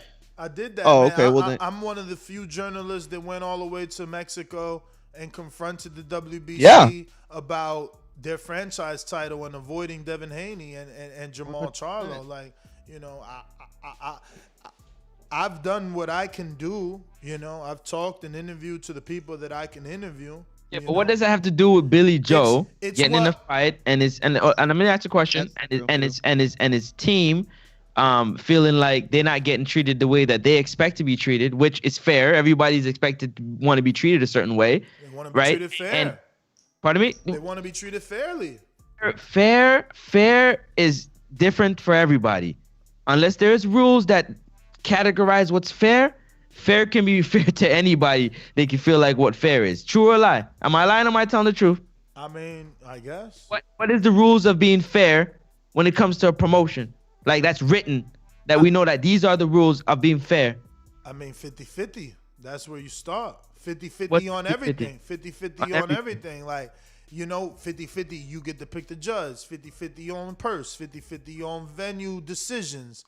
Location. Like, we decide as a team, as a whole. What would be fair is if they, like, things that can be fought for, like, let's say purse, right? So it's like, okay, well, we're going to do 40-40, winner gets 60. Okay. And then, you know what else we'll do? We'll do, like, you pick who you want as a referee. You pick 3 people you want to referee. I'll pick 3 people I want to referee. We'll put them in a hat. We'll pull them out. Like, that would be fair. Yeah. That would be how but that ain't never going to happen. Never. Hopefully it does. Next super chat, we got Sway, who says in New York, Jaime turned down a Charlo fight according to PBC podcast. Yeah, that's old news. And we talked about it today. So you're absolutely right. That's why Liam Williams eventually fought Andre a few Saturdays ago. Yep. LJ Juarez says, I totally get where the dad is coming from, but Billy Joe Saunders will get the bag. And the beautiful thing about boxing is that Billy Joe literally has it in his hands to beat Canelo. With that said, Canelo will win. All right, I'm going to go out to some callers looking like we got us a Hawk coming in from Maryland. Hello? What up, Hawk? Thank you much. Oh, man, hold on, man. I got you. I'm going to put this bar down. Hey, excuse me. First of all, bros, good morning to all you guys. Love the show. Good morning to you. I see you waking and baking over there. He said, let me put this bong down. Yes, sir. Yes, sir. I got to add that good morning, which I say the best part of waking up is the blunt in your hand. But anyway, what I was about to say, look, check this, bro. It's different levels in boxing. It's different levels, even on the A-side thing. You got A-side people like Charlo and them who are A-side because they have a promotional company that helps put a build on their particular fights and stuff like that. But when you talk about A-side like Canelo, Floyd Mayweather, they actually paid the whole undercard. Floyd pays for everybody on his whole undercard. So does Canelo. They are in control of the whole card, period. So anybody fighting them just got to deal with what they got to deal with. Floyd even controlled all concessions. He controlled his beers and everything that came. Canelo probably doing the same thing. They pay for the whole fight up front. The A side, they don't. Floyd pays for the whole, basically paid for the whole card, and so does Canelo. I heard he does the same thing. He's in control of the whole thing. But as far as him fighting Billy Joe, no, he's not going to outbox Billy Joe. Billy Joe is superb at boxing when he's on point. But Canelo doesn't get tired. Billy Joe, every fight, go check out, even when he fought Chris Eubank. 8th, 9th round, Billy Joe gets tired. And even Chris Eubank, whose style is just really, really just a come forward and throw punch style. He had Billy Joe in some serious trouble in like the 11th round of their fight. 10th, 11th round, he slowed down. That's my only thing. I think Canelo gonna get him. Huh? I don't know about that. Canelo don't get tired, Hawk, but I hear you. I'd have to debate you on that. I mean, not like Billy Joe. Just go check Billy Joe's fights out. His main complaint about him is 8th, 9th round, he slows down. All right. He just does. All his fights become a real fight. Okay. Good show, though, fellas. All right. All right, Hawk. Thanks for calling in. Hey, yo, hold on, man. I got to slide in here right quick, man. Public service announcement, man. Public service announcement. If you don't know, you're about to know. Turn up your volume on your speaker. Border Wars 11, man. June 12th in Watertown, Wisconsin, where it's going to be at the bar, man. 400 to 500 people capacity. Tickets are going to go on sale real soon. So stay tuned for that information, that news when they do go on sale. Also, don't forget, BPE Network is going to be live streaming the event. So if you can't make it to Wisconsin, all you got to do is just click, boop, and you can watch it, man, and be in the building with us and enjoy, the show we're about to put on. Shout out to Protect Yourself at All Time. Shout out to Adrian Clark. Shout out to Bravos. Shout out to everybody that's a part of this particular event, man. This one about to go down. Shout out to all the fighters, all the patrons, all the YouTube members. We appreciate it, man. Mario's going to be getting in the ring and doing his thing. He's getting his training ramped up. We're about, what? How much days we with, Ness? Oh, maybe 8 weeks away. 52? Let me see. About 50 and some change days away from the event, man. So keep it locked. Also, we got the basketball tournament 3-on-3 coming. 52? There you go. 52 days away. So all the fighters out there, get yourself ready, man. Come on, get training, ramp it up. We're almost there to make that weight and do that thing. What happened? And don't forget, Saturday, the face-off between me and that kid who be trying to show off. Who be putting on a show. Call him Show Kid. Oh, my God. There you go. See, he's promoting himself right there, man. You're not going to want to miss this show right here, man. Yeah, he's going to say some stupid shit. Yeah, it's about to go down, down, down. Also, don't forget to click the subscribe button and the join button because it does help with the growth, of the show. And we appreciate you being a part of the family and the community. And that's on you. On me to go to Brandon in Cincinnati. What up? So your brother's bound and gagged. Hey, whole nother time zone. Jumped up from back with our mind on. Can't play when you here, get your life stole. If you bring it here, then the price grow. From jabbing and punching the line long. I drop a pigeon, let 9 go. We slap with the thick glass and white though. This only happens in Ohio. Gentlemen, top of the morning. Do you hear me? What up? What's going on, fellas? But, hey, man, both of y'all are making some good points, and I can see it from both sides. For instance, I agree, man. A-sides are going to be A-sides. I mean, we about to see Earl and Ugas. I mean, we all know who that promotion is going to be leaning for in favor of. That shit ain't going to be 50-50. Tank and Barrios is going to be the same way. The promotion is going to be geared towards Tank. So, I mean, that ain't going to be a 50-50 promotion either. That's just, it is what it is. And you the B side, you got to expect that. But that don't mean as a fighter, Billy Joe shouldn't feel some type of way because he's been down and around with Matchroom for years now. And this new little pretty bitch going to come through and get all my boss attention. You know what I'm saying? She get to ride in the front seat now and get Gucci and Prada. And I'm, rocking Michael Kors. So, yeah, he should feel some type of way because he's been holding it down for years. And Canelo, the new guy. So, both of y'all making some great points, but all I'm going to say is if I'm Billy Joe, if I do pull off the upset, I don't want Eddie Hearn jumping up and down in my fucking corner saying, I know you can do it and shit, because you didn't know I could do it, motherfucker. You was on Canelo's side, so keep that same energy, Eddie. But, yeah, like I said, y'all both making some good points, man. I can see it both ways. Other than that, y'all take care. The AJ trucking got to get back to it. So y'all have a good one, man. All right. Hey, Ness, Mario, don't forget also that that this is better than me. but it would seem like Billy Joe can be sometimes of a difficult person to deal with, and Canelo seems like a person that you can get along with, you can talk with easy, you know what I'm saying, you can chill with. Is that wrong of me to say, Ness? Because you probably know better than me. He seems like harder to control, I guess. I'll put it that way. Who's harder to control, Canelo? Oh, not Billy Joe, in my opinion.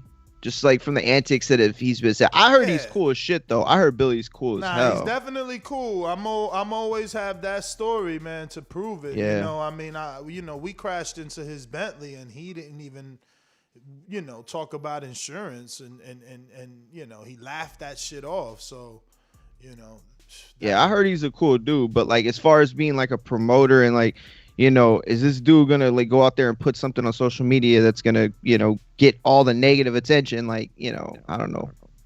You said if that was Ness, you would have what? You guys had to pay if you crashed into my Bentley. Hell yeah, you got to pay. You just bought yourself a Bentley. I'm probably fighting somebody in the parking lot. Ness is saying.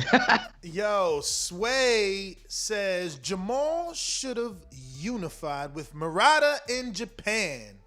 That's a good fight. I like that fight. Easy. I don't think they sent them. I don't think they would have sent them. That's why I don't think that's why that fight didn't happen, because I think Murata would fight anybody in Japan. Like he got hometown advantage. He would fight I think anybody. Charlo would fight that fight, to be honest with you. Like I think it's a winnable fight, and it's also a fight that comes with like a lot more money than like somebody else in that situation.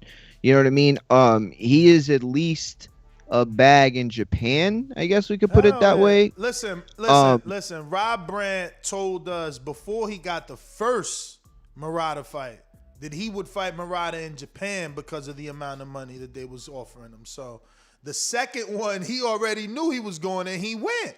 And we ain't heard from Brandt since. I think he in a lawsuit chilling. He in a lawsuit chilling, man. When you in a lawsuit, it's because you got money. In this sport, you understand? Ward sat out, Mikey sat out. The people that sit out is because they good. Lloyd. They okay that they can afford to sit out. You know what I'm saying? I ain't saying Brent got retirement money, but I know this. I follow the shit out of his career, and his wife flipping and selling houses all day. And you followed this career a long time. You know what happened with Maidana after he got the Floyd fight. Yeah. What happened to Claudio after he got the Pacquiao fight. What happened to all these dudes that end up getting the fight? Yeah, bro, they just kind of just sat back and chill. And I'm not saying that Rob's not coming back to fight in boxing. I'm just saying, like, that's how much money he got for the Murata fight. Like, Triple G ends up getting Murata out first, or if Murata beats a Triple G, like, the dynamics change. Like, somebody got to be that guy that beats Murata first, or he's going to end up, being the guy that fights Canelo for all the belts. Yo, the other day I checked and Brandt wasn't even in the rankings, I don't think. And I'm like, that's a better fight for Charlo. That was a way better fight for Charlo, but who am I? I like that fight. Who am I but a podcaster? We got YouTube sending us $1 worth of love. So I'll take 2 quarters. You guys get 1 each. Boston Jared says, my understanding is, Boston. Ken Stone says Texas is neutral. It's not Mexico. Also, Billy was supposed to get the Callum Smith before COVID for a big stadium fight. Yeah, they kept saying Anfield. Yeah. That but never also happened. you're supposed to get. Yeah. It never happened, man.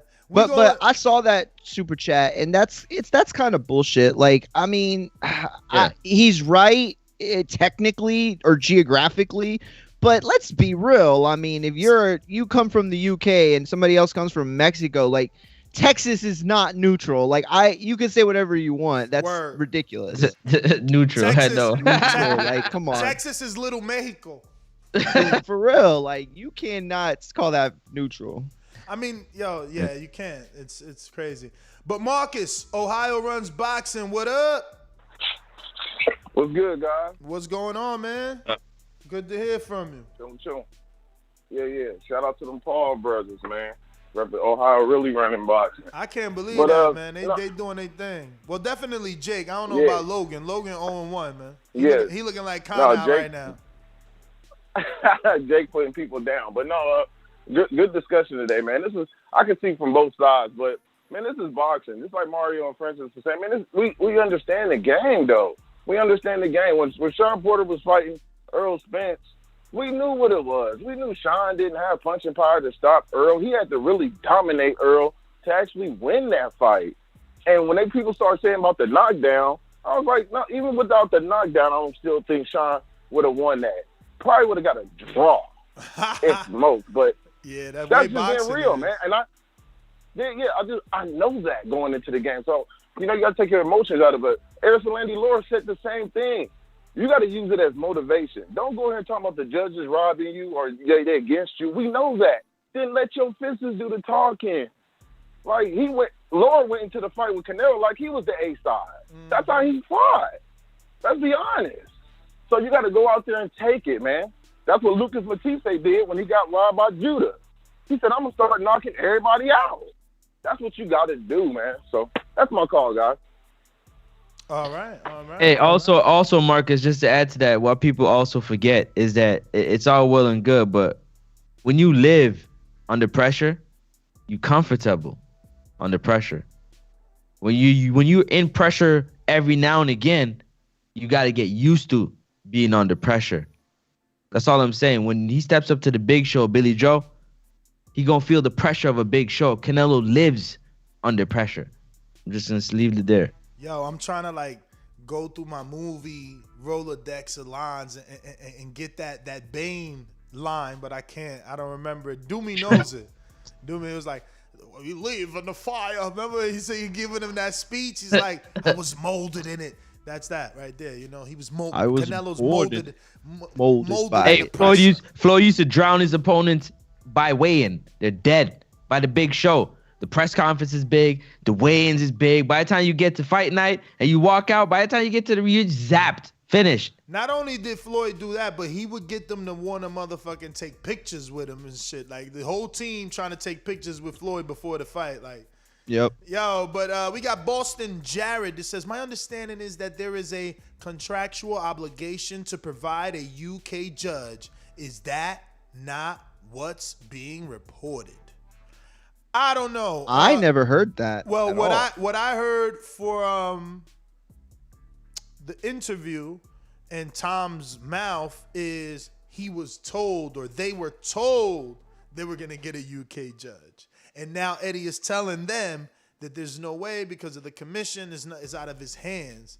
So, they told him what they told him to get him to sign a dotted line. What did he just say, Mario? What is the key words you just said? Sign on the dotted line. Nah, it's out of my hand because he can't do nothing. He's looking at them like, sorry, guys, I can't do nothing. I just got you to fight. Go ahead. He ain't lying. And for Hawk, I know he dropped off, but for anybody that's wondering, is Hawk telling the truth? Is Hawk yeah, remember Bill Haney when I said, Bill, why don't you just get on the Canelo undercard with Linares? I'm sure he'll do that. He said because Canelo is in control of who gets on the undercard, and they can't afford us on his undercard because he pays everybody on his undercard. So, that's why Frank Sanchez is on his undercard. Guess what? Because his man's in them trained. Camarados. Yeah, Eddie trains them. So it's like, yo, I got to get you a fight. Since PBC ain't getting you a fight, I got to send you a fight. I got to get you a fight. Shit, I don't. Yo, Canelo's. Yeah. Yeah. Well, I'm good. Canelo's undercard got Elwin Soto fighting Takayama. That's a good ass fight. Yo, Frank Sanchez on there. Canelo's on his way to being the new Golden Boy. Like when he's done, he's gonna have Canelo Promotions. Eddie's gonna be a trainer and also advisor. Fuck around, still be like what a though, vice Ness? president. All the greats do it. Nah, man. you know what? You know what, Ness? I remember being in high school saying the same shit, being like, "Yo, De La Hoya is gonna be the new Bob Arum. He's gonna have Mosley. He's gonna have Hopkins. You know what I mean?" And I remember being that age and when that Golden Boy was about to start to pop off, and we knew it was coming, but it wasn't quite here yet. That was and so Canelo's gonna. You're probably right. I bet what's gonna happen is Canelo's gonna end up being the new Golden Boy, and then the new young cat's gonna leave him, and then go build his own. It's just history is gonna keep repeating itself. He's doing a tremendous job already with that little click he got, man. They standing out. They standing out. You know what I'm saying? And so Ryan goes and says, "You know what? I'm the new Canelo." And that's a sick line, yo. He said, what do you guys think about this line? I was born in darkness and you just adopted. Yeah, that's the line from Batman, man. And that's from Dark Knight Rises. Yeah, Dark Knight. Yo, we going out to Seattle's own Mr. PBC, baby. BoxingVoice.com. I'm the flyest. Canelo talking about he believe he can win. Go to my kitchen. Get the sharpest knife and cut the bullshit out. I don't care what you do good. I do every fucking thing great. Mr. PBC, baby. Mr. PBC.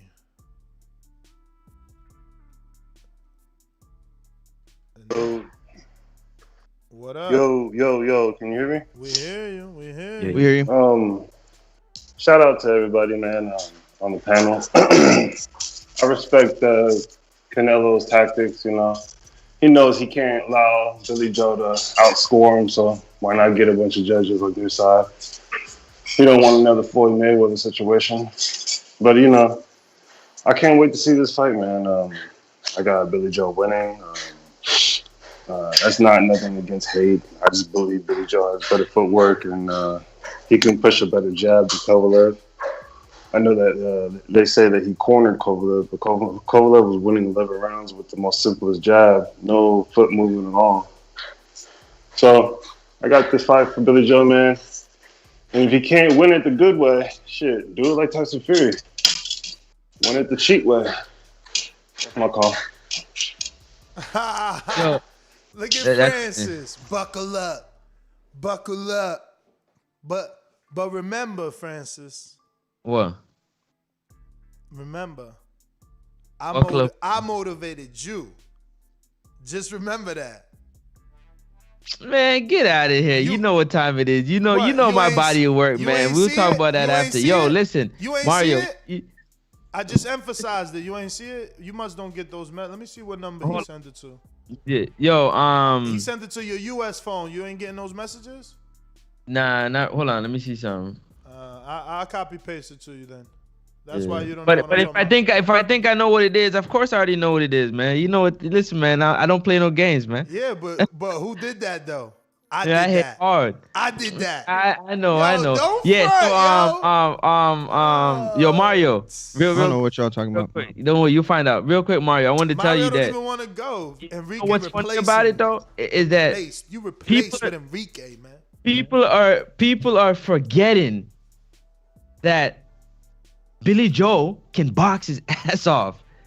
I mean, They he have can't to. punch, They have though. to. They have to put Canelo in a situation that if Billy Joe decides to box at 12, he can, man. He can, man. That the dude can dance on his feet, man. Like he can do. I mean, and if he trains properly, he not gonna gas. Now, Canelo's a different animal. It's all about getting hit and the punch resistant and all that stuff that comes with it. You know what I mean? But at the same time, you can't take out that factor that Billy Joe doesn't have the ability to box Canelo for 12 rounds. You crazy. Billy Joe can box. He's been doing this from birth. Isn't that something? I don't think he gets knocked out. I really don't. Y'all take my word for it, but anyways, yeah. No, I agree with you. So Who we got? we got they jumped off. ourselves some. That can't be all the super chats, by the way. No. The next super chat is from Big Nick. I who can't even see him says- anymore. Big Nick, who says Eddie's loyalty is to Canelo. Canelo. They have a partnership. Both Fury and Saunders papas complaining about Eddie, but they're both getting career high paydays. 100 emoji. That's true. So basically he's saying don't yat if you get in a fat bag. Sure. I agree with that. And that's why it encompasses everything. Just don't be like, you just don't talk. And that's the soft part. Like, you know what it is. Like, you signed this dotted line understanding what you're getting yourself into. Don't sign and then complain. You understand? Yes, we know you gotta complain sometimes to even get it to be a little bit fair than what it already is. You definitely have to. So it's warranted. You understand? In different sports, you have sometimes you got to argue with the referee to get a call or something. Yeah. Mario, like, That's a good point. make noise. You're absolutely right. You know, Derek Chisora had to ruffle feathers just to get a few more $1 million. Okay, Like, but let me clarify this though. But just let me don't clarify this. That's all I'm saying. No. And I agree with you, but I just want to make sure that I say that I don't have a problem with the complaining. I have a problem with you complaining and thinking that's how it's going to change. Like, I don't mind you airing your grievances on TBV or, Boxing Social and saying, well, this is not fair, like blah, blah, blah. But to expect something to happen or to expect that you just airing your grievances is what's going to get the last 50 years of boxing practices to change. That's what I have a problem with. No, he does expect something to happen. I guess we didn't get to that part. He's definitely asking us, the fans. He's like, come on, get behind us. We need to feel. He said, get some of that gypsy love. We need to feel it. I'm telling you, it's going to be worth it on fight night. You guys can bet something like, yo, you got to watch this Really? interview. What? I got to go check it out. What? I didn't see that part, or I didn't hear it. Yeah, I got to go check that out. I thought I was going to be able to get away with just checking out the quotes, but seems like there's a lot more quotes here. So in terms of Charlo fighting Juan Montiel, Charlo 13 Hours posted back in action, right? But shout out to Barbershop Conversations, because I swear I've heard him say this shit so many times on his show. And Charlo's fighting on June 19th in Houston. I promise you, Barbershop, that's your word. How many times have y'all heard this man say he need to be giving one of these fighters June 19th? Yep. And I mean, he's getting it. So does that mean anything more, Francis, that Al is setting up Jermall Charlo for this date that's never been used, that maybe, we'll get more fans tuning in or coming out?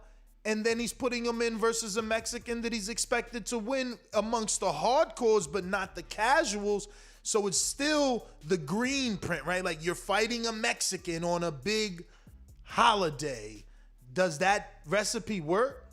Yeah, it works. And I'll tell you why it works, because I'm going to bring it back just real quick. When Derevchenko was looked at as a tough fight, even though he was coming off 2 losses, right? So if you're going with the formula of you fight a tough fight and then you have a tune-up, well, Montiel will be looked as a tune-up. Do you understand? Seeing that all the other champions, quote unquote, wasn't able to make a deal. Now, given that date is so significant amongst the African American community, and also the fact that he's in Houston back home is a plus for Jermall, because he can turn this into something big. He can make this date that every time it's like a holiday. Every time he fights on this date, you know what I mean, and turn it into something like how you have a Cinco de Mayo or you have the Independence Day. You could turn it into something of that type of caliber for himself. So, yeah, I think it's amazing. I think the recipe can work. Here's the thing. Can it work? It can work in the same way that, in the same way that Mexico Independence September 17th or 19th works for Mexican fighter or boxing in general. The same way that Cinco de Mayo works. The same way that the Puerto Rico Day Parade, I think they used to have Cotto fight on that time in New York. It is a green print. It is a recipe. It won't work if the fights don't matter. The fights have to matter. It's not that Cinco de Mayo worked because it was Cinco de Mayo. It worked because that's where they put Mayweather De La Hoya. Like, Mayweather, he capitalized on a date that, by fighting a Mexican on a date that, a lot of Mexicans were going to get together in the first place. That brilliant. It was smart. But that fight mattered. That fight kicked off everything. So the expectation is that on that date, there's going to be a big fight. In order to produce the same results, they got to have big fights. But yeah, this is definitely the start to put them on that date and to keep it rolling. They just, next time out, let's put Benavidez on the card, or let's put him against Plant. Let's give him a fight that matters. I just challenge my good friend Barbershop Conversations to keep that same energy. Not that I know, I'm making it public. I don't know that he had any negative energy for Canelo Yeardom. But if you did, keep that negative same energy. energy in terms of what? In terms of opponent. Like saying that the opponent was garbage or was good. You know, a lot of the world was saying, why the fuck is Canelo fighting Yeardom? So Yeah. a lot of the world is saying, why the fuck is Charlo fighting Montiel? No, he's actually, if you watch the interview you just had with Mauricio Suleiman, he kept the same energy. Cool. And that's what I said. I challenged him. Yeah. And I said the same energy. And I said, The explanation of why these things are happening, and then okay. And I said, I challenge him to keep that Actually, energy. for not sure. that I know, because I didn't know his energy about Yeardom, but I know that the world's energy about Yeardom is like, what the fuck is Canelo doing? Right. So where's that? What the fuck is he doing? Let's not wash it off because he's getting a new date. Right? He Right. getting a new date, and it's like, damn, they marketing geniuses now. Damn, they listen to Barbershop. They listening. Oh, ooh, ah, it's cool, it's great. Nah, let's not forget. You know, Canelo was out there with fireworks in Miami too. That was some new shit, but it didn't matter because Yeardom was not up to par. We got another super chat though. Let me get to that, and that is coming from Izzy in Oklahoma, or is he not? He says, been to the last few DAZN cards in Dallas. It's going to be a hometown crowd for Canelo regardless. Billy Joe Saunders better look for the knockout. Canelo by unanimous decision. I agree on the unanimous decision. And I guess I agree that it is Canelo's crowd. And I guess I agree that Billy Joe better look for the knockout. What about you guys? Like, finally, we all reached the promised land. Do you concur? It's a Canelo show, so like, give it up. Like, come out and try your best. Right now, you know who just went through that? No. Lomachenko. It was a Lomachenko show. And Tio had to take all the bull and show up and do your thing. So that's where it comes from for me. I keep the same energy, bro. I don't change it. Tio did complain, but he got the upset win, champions. Right then, let me know. He got he did. Win. Yeah, but I don't know. That was, that is kind of the same situation, I guess. Yeah, but, it is. It is. I was like thinking about it, but yeah, it is. Let me get to my good friend. Did you guys get those messages? I didn't get any messages. My bad. All right. Sorry. Let me get to my good friend. One of the fighters is going to lose, and no matter what, Don King's going to win. That's the way it's supposed to be. It's in America, man. That's enterprise. I didn't write the rules. I revolutionized the pay scale in boxing. I paid fighters more money than anyone in the history of the sport. That is a true fact. You know that has been done. So when only I can be guilty of is hitting them in the head with $100 bills, giving them dignity, pride, and a lot of money. So now whatever it is more than what they could get from any adversary of mine. Otherwise, they wouldn't be with me. Shout out to Tombo, Riddick, Bo Mack, and Bo Jackson. It's Bo and Bama. Hey man, that intro sound real. It's very much relative to the current situation we got going on with the marvelous Mr. Eddie Hearn. You know, no matter who wins, no matter who lose, Eddie Hearn gonna win, baby. If Billy Joe did somehow magically pull off the upset victory, Eddie Hearn gonna be in that corner waving that UK flag, you know, and I'm okay with that because it's a promoter. That's the way it's supposed to be. It's business, you know. Ain't no loyalty is a child's game when it comes to big business like this right here. So you know, you got soft. If you soft and got a lot of feelings and taking it personally, that's on you, man. Business, the show must go on with or without you. A thing about that June 19th, I might get hate for it, but I never care anyway. June 19th, I don't really think it's going to boost up the ticket sales like that. I'm glad it's happening on that day, by the way, because I do appreciate a fight on that day, but that's more of a Texas thing, you know what I'm saying? I don't want to really go into the history of that, but that is more of a Texas thing. That's when they found out that the slaves were free, specifically Texas.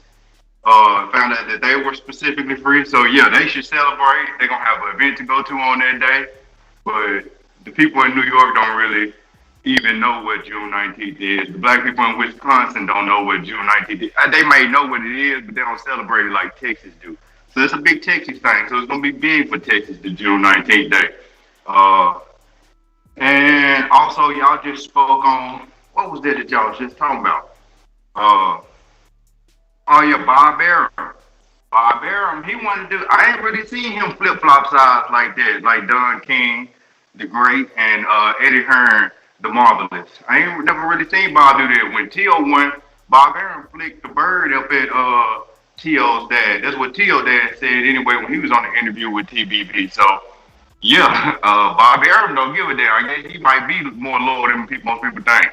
He ain't doing that flipping side thing, to my knowledge anyway. But that's all I really got. The pound for pound list is out now. It's getting some hate, you know what I'm saying, from some people that may or may not have been on the list in the past. Fake list. The funny thing is, yo, who's on the committee, man? I got to question that shit now. Who's on the committee? Who's on the committee? The person who got the most praise throughout the whole pound for pound list era, you know, is the person that's hating on it the most now. And that's sad, man. That's sad. That's sad. He was held. He was held in high regard for years. I am the most accomplished. I am the most accomplished. I am the now only. You're retired. I am the only. If we had a Hall of Fame, you would definitely be in it. But there is no Hall of Fame. I am the only fighter to defend his title 3 consecutive successful times. It hasn't been done in Border Wars. You're retired. But listen, they didn't drop Mayweather or Pacquiao from the rankings for being inactive for a year. Pacquiao's still up there 2 years inactive. You verbally said you retired. And that's a pound for pound. That ain't even the active rankings. Do you want the show to go on, or do you want it to stop when you stop? No. But you won't take out the Ducker and Bishop. I could have been pound for pound number 1 if your number 5 would have fought me. He let 3 seasons. He said he's going to a different way. Before you speak. That's why I do want to say. That's why I retired. That's why I retired, because you don't get no respect in this game. So I retired to join the fucking committee so this blasphemy doesn't happen anymore, man. That's Francis, why. Before you speak, I do want to say that you had 2 votes to be on the pound for pound list, and it was me that said if Ness is retired and Francis is retired, we can't put them on the list. What? I'm with it. I'm with it. Y'all retired when y'all become. I'm with it. I got no problem with it. Now I want to say, like, you know what I'm saying, I gotta get my host real quick, because you tripping, Francis. You want to fight a dude off 1 win, you know what I'm saying? I've got a pound for pound list, but he's picking and choosing. But it's okay for Canelo not to pick and choose with Billy Joe side. You see how it is, Mario? Listen. All my resume are dudes that never fought, bro. That's how small Border Wars is. Right now you can't. It's not is no more. Yeah, you're right. But right now you can't find a 2-0 heavyweight other than myself, brother. You know, and you're retired. And Marvin, who at 2-0 went down. You understand? So like everybody goes down. You understand? What's Marvin's record now? 3-1. 0-1. Right? Right? Has he beat anybody on the pound for pound list? I don't know. That's why you might not be on the committee, because you don't really know what's going on. Man, you are a fighter. You're focusing on yourself. Listen to me. Marvin has beat somebody on the pound for pound list, by the way. Who? I'm just saying. Who? Ant? The dude that you put on the fucking pound for pound list off of 1 win? Ant is number 2 in 2 different weight divisions on the rankings. And he's only behind people that are on the pound for pound list. The people who on there won't be beat. They won't be beat. Brother, Corey Frank on there. Corey he was Frank just at the is Nationals. ranked in 2 different He won't be beat. He can't be beat. Everybody on that list is solid. They won't be beat. They can't be beat. Bruh, period. They will not be defeated. Solid would have been to take off the inactive Bishop not the defending. We just had COVID. If we took off all the inactive people, we would have no list. We just had COVID. It would be all people who fought in Tampa, and that's it. So active fighters on the list. That's all. Take the true champ off just to ruffle the feathers. I see how y'all do, man. I'm gonna call out the list one time before I go. We got number 1, Coach Mitty, undefeated in Border Wars. Look at that. We got number 2, Marvin the Tank Herman. He was off the pound for pound, and he's back on it. Hold up, man. Who the fuck? When the last time anybody even remember the last time Mitty fought? You see the bias on that list, man? Come on, man. Number 4, we got Anthony the Cincinnati Cobra Edwards. And number 5, we got the knockout artist, the Black Matrix himself, Bishop, coming in, knocked out the number 1 heavyweight contender who had a fight lined up with Nesnet. Deleted. Dr. Mofongo. He knocked him out second round, almost decapitated the man. I still haven't heard from Dr. Mofongo since then. He's deleted. Damn. Yes, sir. You shout out Don King. Shout out Roger Mayweather. Bo and Balance signing out, baby. You a hater, man. All he did was hit him over the head with $100 bills and gave him dignity and pride. Man, he a hater, man. Yo, who's on that committee, man? Why? I'm telling you right now, we gotta abolish the committee. I'm putting a hashtag out. No more secret groups. Hashtag no more secret groups. He keeps saying it's a committee, but he the only person we ever hear of. You know, meanwhile, you look at Eddie's actual rankings that we go by, right? That go off wins and losses and activity, and those are more respectable. You know, but that's what happens with pound for pound lists. Those They're are more mythical. clear. No, pound for pound lists are mythical. You know what I'm saying? Yeah, no, of course. So my man is out here doing what he want to do on his list. What if this is how all sanctioning bodies started? It was like the guy who was doing the WBC. He looked like it was like he's like, I don't think he's doing it right, and he started the IBF, and then the guy's like from the IBO like, I don't like the IBF. Like, that'd be crazy, right? That's how we're gonna have like 5 belts. Everybody hating that I'm mad I got took off the list. Floyd and Pacquiao don't get taken off the list, especially not no pound for pound list. Rankings list, you know, Eddie could take me off the rankings list because, okay, whenever my activity comes up, my inactivity, quote unquote, right? Because they can't hit me with inactivity if they ain't hit fucking Mitty with it. He got Mitty number 1. Mitty ain't fighting like 5 seasons, man. Like, he bugging. It's straight bias. Both from Manchester. Both from Manchester, man. That's his new name. Not both from Bama. Both from what is it? What they got over there? Both from Sheffield, man. Birmingham. Yeah, he said the list is straight basura. Yo, you can't believe that list, man. We going out to Gado. What up? Gado. I'm in the store, man. I don't know if you're gonna be able to hear me, bro. Sound clear so far, champ. All right, so check, man. I really like what Brandon was saying when he was like he could see it from both sides, especially the aspect of like, you know, Billy Joe been riding when, you know, the loyalty thing of it. Only thing I really had a problem with is I heard that it was contractually obligated too for them to have a UK judge. So if that's in the contract and they switch that out, that's bogus. But oh shit, did that restart on him? Restarty. You're looking a little toddy. Yo, get that thumbs up button up right now, man. While we waiting for the caller to get back on the line, you already know what you're listening to. It's the Boxing Voice. TBV in the morning with you. We rocking out right now, and we live. So do yourself a favor, man. They went straight into the Skype abyss, man. Got him. Skype abyss, man. Pound for pound list bogus, man. Mitty ain't fight. He in the chat still defending that list. If you on Blog Talk, I haven't gone to you because you haven't pressed 1. And we're talking Canelo Alvarez and Papa Sanders, Tom Sanders, airing it all out, talking, you know, how he feels about the mistreatment in the promotion from one Eduardo Hearn after he's adapted his Mexican residency. But yeah, man, that's what we talking, man. That's what we talking. And then Bo came and interjected this mythical pound for pound list that doesn't have a committee that we can see and touch and talk to. He's the only member on the committee, Francis. I think that we're gonna have to take the initiative to correct this wrong. Yeah, we're gonna have to, man. We're gonna have to step up and do something. Birmingham stand up, so you can tell there's clear bias for Mitty. He put Birmingham stand up. Yeah, you're done, brother. It's over. Yeah, you can't be on that committee alone any longer. In fact, Ness, hold on, Ness. Take the air out of lover. It's over, brother. Exactly.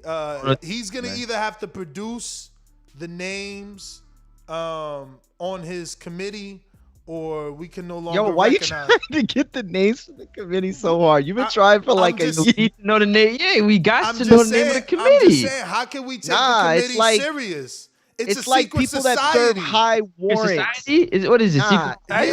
It's like people that serve high profile warrants. Like they wrap their faces up. You don't want them to know, because then they start going after them, or even worse, then you start having them send like money their way, right? Like, that's probably how Shoki gets on rankings and stuff. They'd be like, oh yeah, I'm gonna send Bo a basket of fruit. Shoki got ranked by actually beating a young 21-year-old. Mario, fire for the wrap-up phase thing. All right, fire. Let me get to Gado again. Sorry, brother, we dropped off. We had our daily Skype reset there. How are you? No, I'm good, man. I thought it was me, dog. Definitely me. I was saying is, I heard it was contractually obligated for him to have the UK judge too. But if it's not in the contract, then Billy Joe should have been more diligent and actually, understanding that they put that in the contract, seeing it with his own eyes, making sure that Eddie Hearn ain't telling him, whatever, just to put it on the dotted line. So that's the only thing I think he has a legitimate thing to complain about. As far as like the promotion goes, like y'all say, this is boxing, you know what I'm saying? You know how it's gonna go. And if you want that promotion from Canelo, you gotta go in there in the ring and take it from him. As far as Charlo, I'm glad that he got that date. I think it'd be something real big for the people. But preach. That, I don't know, the fight kind of rubbed me the wrong way, man. And it's cause how he talking about other fighters when he say stuff like, I'm not fighting Andre because nobody knows him, so don't attach me to him. You fighting somebody nobody know right now. And Charlo, one of my favorite fighters. So it's kind of rubbing me the wrong way right now. Well, all right, brother. Thank you for calling in. Gado, we going out to Hamilton, Canada. Yo, you see that new caller, by the way? Just hold on, my man was some fire, man. Y'all didn't like. All right, go ahead. I outed it. Go ahead. Highlight it, man. Highlight it. It don't got to be me to drive the vehicle. Yeah, bro. To touch that is hot right now. Let's keep it moving. We're gonna get with it. Hamilton. Okay. Is Hamilton we going to? Look at Grindhard Sports Nation saying that Yeardom is way worse than Montiel. Wow. Woo. Wow. What's up? We going to Hamilton or what? What up, Canada? Hey. Yo, one. What's up? Did Floyd complain when he got a shot? Who? I just want to know. Did he complain? Floyd. Nah, he ain't complain, man. I don't know. I don't remember, actually. I don't think he did. What did he do? He took that fight. Spoiler. He won. Now, does everybody complain when they take on Canelo? Does everybody complain when they take on Canelo? Not really. I don't think so. Who else I haven't really heard anybody complain. Yeah. So I'm wondering now. If the family is, setting grievance, obviously Saunders has probably said something. If you're already worried about the judges, then you're pretty much admitting that you already lost. I don't know, just a thought. You got to go in there like Tyson Fury and just take them out. Otherwise, if you leave it up to the judges, you're giving your excuse to say, hey, it was the judges, I lost. No, you got to go in there with a winning mentality. You got to just go in there and win. That's it. That's my call. That was the only part of Amin's call because Amin had a call and it was like 98.5% just brilliant. But the only part of it that I didn't agree with was what you just said right now. And it's like, you could say, oh, well, don't complain, just go in there and rise above it. And I get that, and I understand that guys like Fury and guys like Mayweather did that, Mayweather against De La Hoya, Fury against Wilder. But like that still doesn't dismiss the fact that you want judges that are going to at least be fair or make your best attempt at a fair, organized, sanctioned bout. Like it doesn't. I don't know. I don't think that it's out of the realm of, things to ask for or unfair practices to suggest that you want a judge that, comes from where you're. I don't know. It's a tough thing to say because I get what, the point, but I just don't vibe with it. I don't know. I mean, how could you not want fair judges? Like, how could you say that? I just don't get it.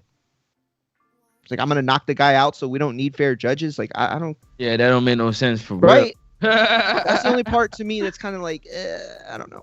I mean, if you get knocked out, you just get knocked out. Like exactly. Like, you don't need a judge. He's knocked out. No, you need a ref to he out. Come get him. And Floyd was like, well, I don't even want to get into that. You're right. I mean, we knew he was going to beat Oscar. Or I'm not going to say we knew he was going to beat Oscar, but he was confident he was going to beat Oscar. You know what I mean? Yo, who next? Yeah, sorry, you were gonna. No. Who next?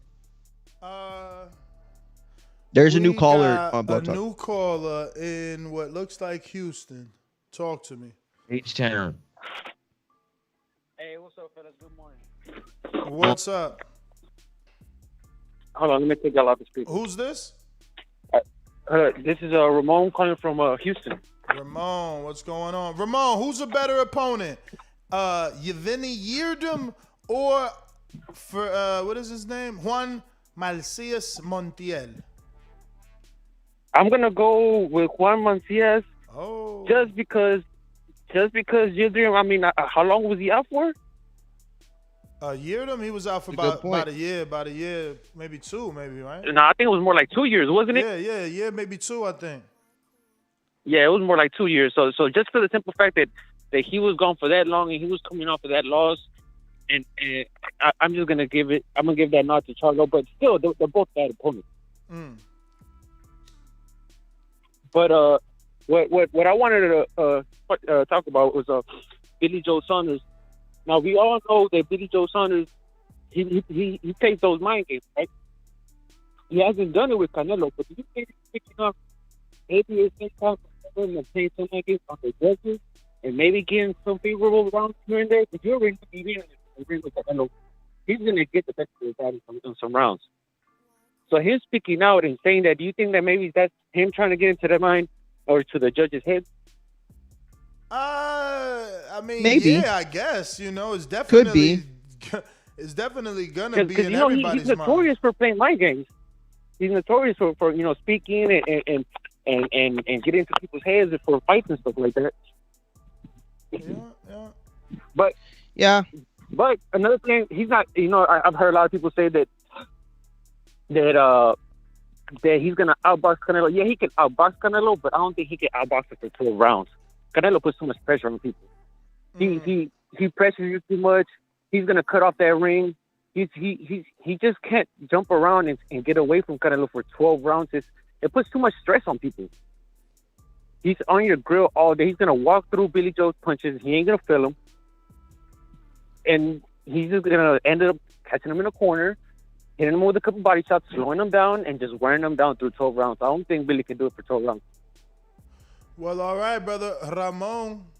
Is it Ramon or Raymond? How do you pronounce it? Ramon. Oh, all right. Ramon in H-Town. Thanks for calling in, chat. Ramon in H. We got you next time you call. Appreciate you.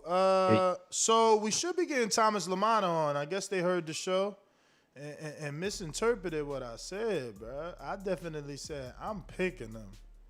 Like, why did he say? What did he say? FaceTime. The smoky. Ran down for the smoke on a FaceTime. Like, yo, so you ain't picking me for this fight? I'm like, nah, I definitely said I'm picking you. I'm riding with my heart and my heart. I'm riding. Listen, Cornflake. He was one of the first interviews I remember doing on here. Like, I know he was good friends with the boxing diva.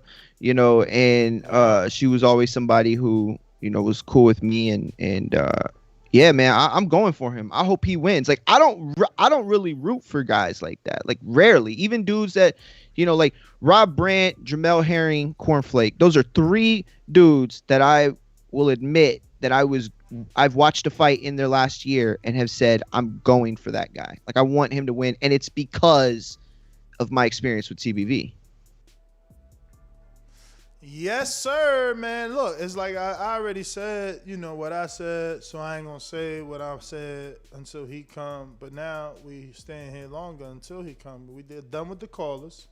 We done with the callers, and that's about it. Just I mean, if he booked. But it's. I mean, so is he? He's coming on right now. Allegedly, I sent him the link. Okay. Just waiting. But yes, Nest GTO, Instagram and Twitter, just in case we gotta wrap it on up. It's at Mario Munguia on Twitter, at Mario Munguia on Instagram. If we, Rick in the ATL. Plus, I see my man Jonesy, which is Gatho, who said I agree with Mario 100%. They just talking. And we going to Rick in the ATL. What's happening, muchacho? Rick, we don't hear you.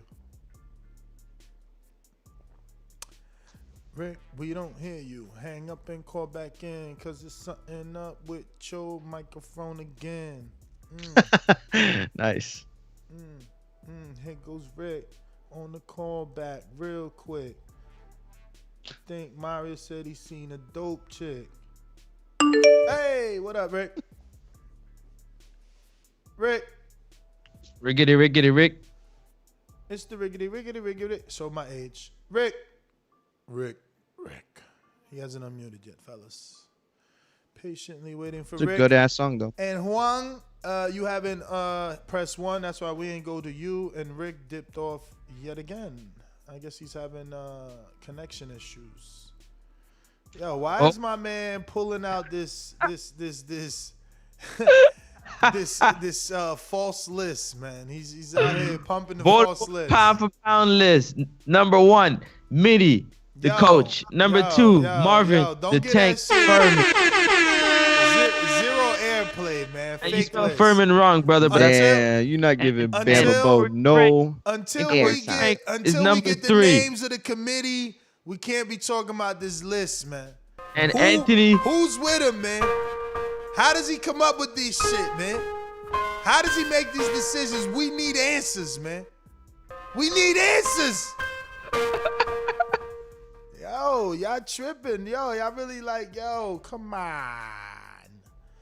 Joe, I'm telling you. Mario, what's your there we go. It's What? time. What? Oh, that's Lamanna. He jumped in. He's in the building. Yeah, go ahead and turn your camera sideways for chat before we get going. On. You can't catch COVID through the freaking camera. Bro, what you mean? I got people here, dog. What you mean? Tell them give you 6 feet, man. You want an interview, big time interview, Tell 'em big time fight, man. Hold on, yo. What up? Yo, I'm trying. What's up, man? I'm trying to steal your coach, man. I'm telling him it's too cold to be out there, man. Yo, I ain't gonna hold you, bro. It was hot as shit yesterday, but it was today.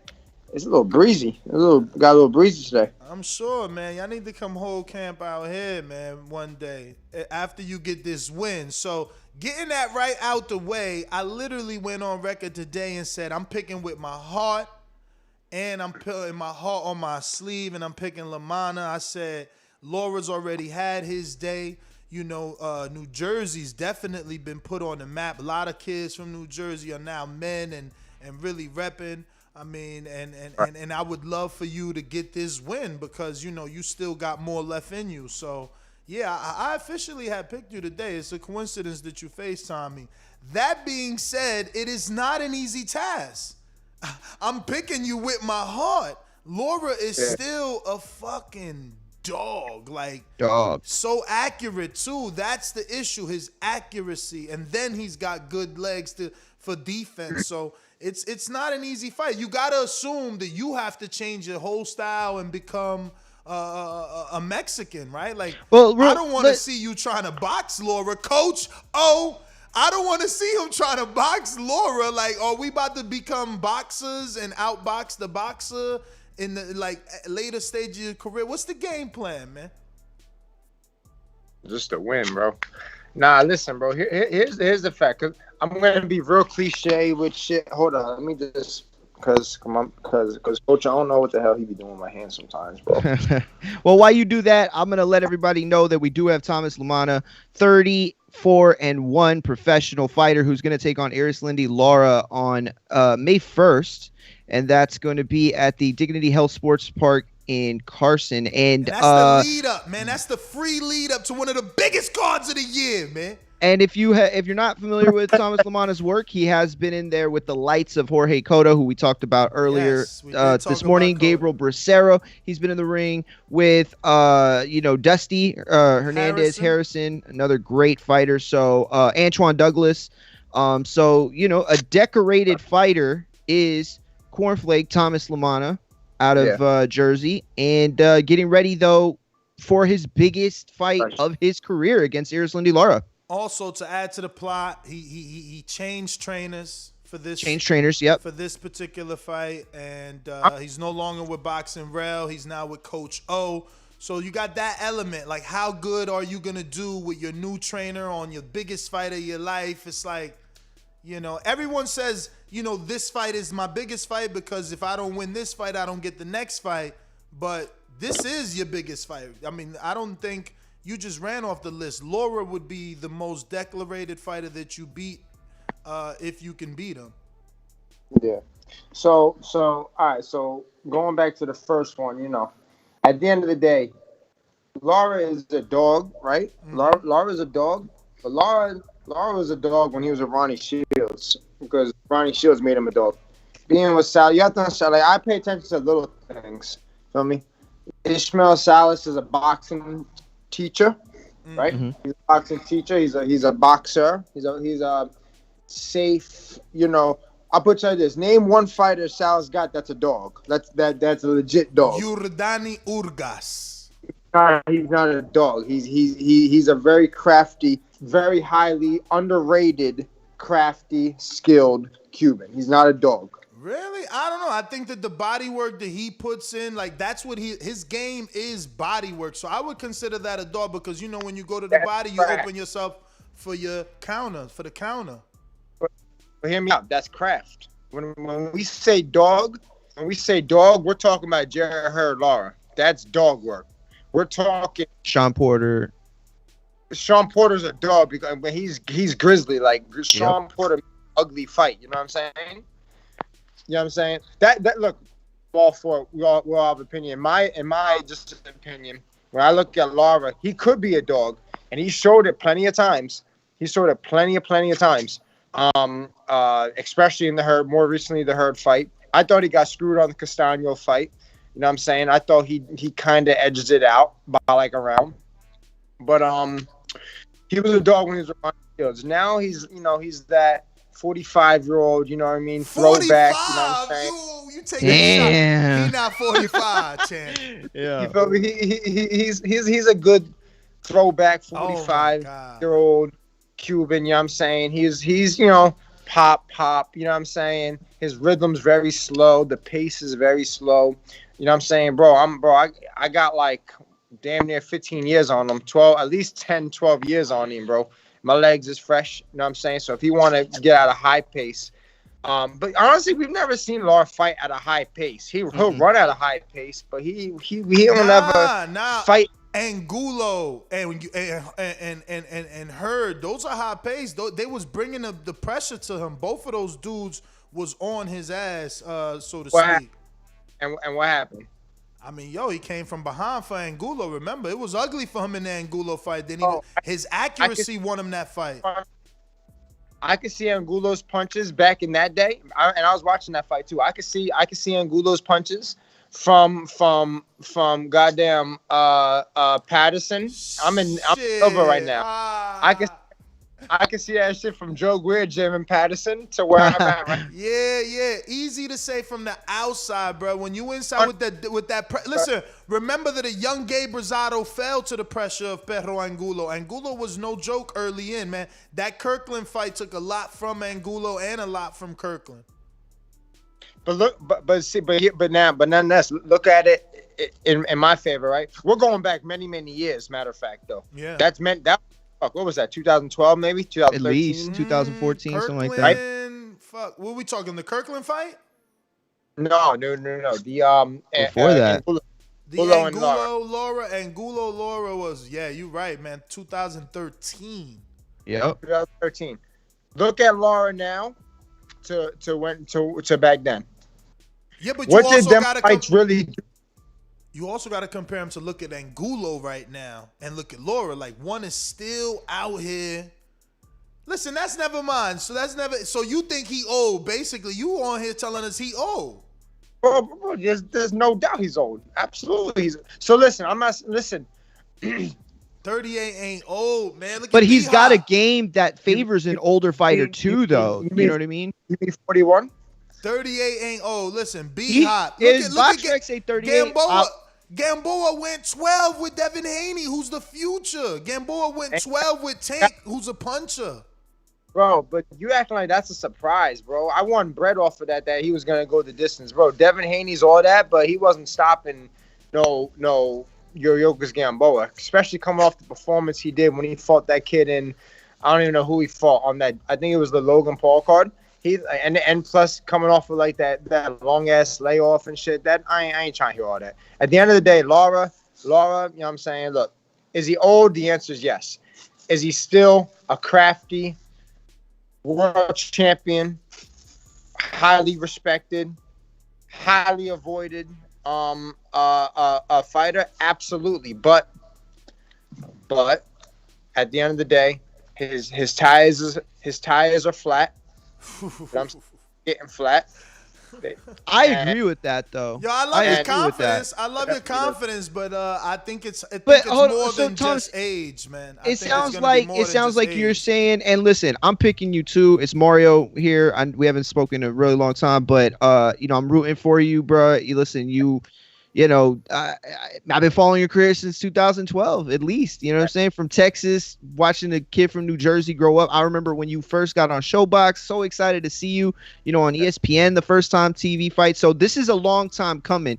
I see this, and I'm so excited that you have the shot. But I want you to win. Like I don't ever come on here and tell the fighters like I want them to win. You know what I'm saying? But I want you to win. I want you to win, and I can see a way that you can win, right? Yeah. It sounds like what you're saying is you got to go in there and make him feel every bit of the 38, 39, 40-year-old that he is. Is that what you're going to do? I think, yeah. But yes, the answer is yes. But the guy's honest truth, my man, is, I just got to be great for 36 minutes. You know me? Yes. I got to be great for 36 minutes. At the end of the day, Laura, and even in a defeat, will come back. You know what I'm saying? Mm-hmm. For me, obviously, I'm very fortunate to be with the team that I'm with. Shout out Louis DeCubas Jr. But you know what I'm saying? People don't get world title opportunities. You know what I'm saying? Willy-nilly, nah.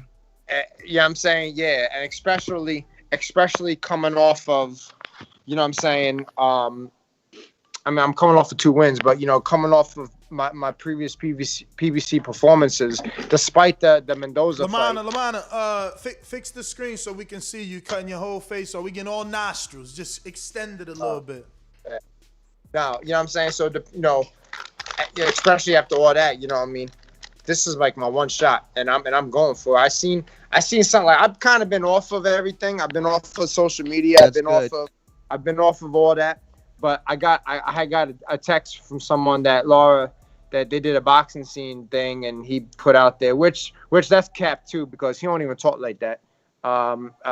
It's a shame, because like that's how I know I got the upper head against him, because bro, the shit that he be saying, like it's not even him doing these interviews, bro. What did he say? What did he say?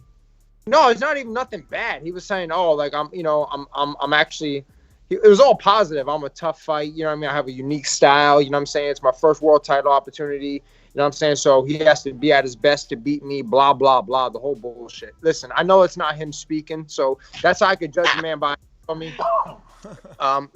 judge a man like, you know, I know, you know, maybe he's not in today because he's a true pro and shit, but for me, I talk shit, bro, and I could rumble.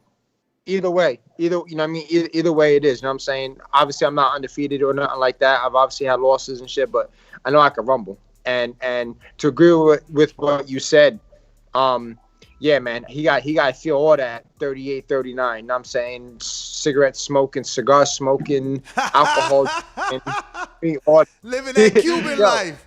He in Miami living that Cuban life, man. He got to live all that fine ass wife. He got all that. He got to feel all that shit. He got to feel all that. Yo, let me talk to Coach O. Let me talk to Coach O, man. Coach O. Tom's talking his shit. Let me see Coach O real quick, because I need to ask some questions to him. Coach, where you at, man? Stop ducking us. I ain't ducking. Yo, I ain't ducking. I'm here. What's up? Coach, you got your man feeling himself right now. Like, I promise you, he gonna say this always him. I've never heard this side of him. He's real. Like, what's going on? Who he sparring over there got him so confident? I mean, we had great sparring. Brought some guys in from some different areas. They Brooklyn, DMV, was like North PA, right? Like up North PA. I think I seen you guys had Devon Lee, right? Didn't you have Devon Lee in there? Boston as well. And they gave us the looks that we needed. You know what I'm saying? Definitely gave us the looks that we needed. And yo, man, like he talking the shit because he ready. I told you when we spoke last time. I mean, I know we lost connection or whatever, but I told you like this is gonna be the greatest cornflake you've ever seen. You know what I'm saying? And for 36 minutes, you know, it's just a matter of we coming to win. And whoever he needs to be, whatever he needs to be in that fight, wherever it goes, that's what we're trying to do. So that sounds like you danced around the game plan question. Like you saying whoever. I mean, he's gonna give away the game plan. Listen to what I just said. I said whatever and whoever he needs to be to get it done. That's what he's prepared to do. That's how you win world titles. I hear you, but that doesn't necessarily mean like, yo, we going in there to, you know, I guess be the Margarito, so to speak. Let me ask you. You a smart guy, my man. You a smart man. You know boxing. At the end of the day, this shit is pretty black and white. You can't outbox Lara. Yeah. You gotta give the fuck up. You gotta make it a dog fight. Yeah. You know? But at the end of the day, I am 6'1".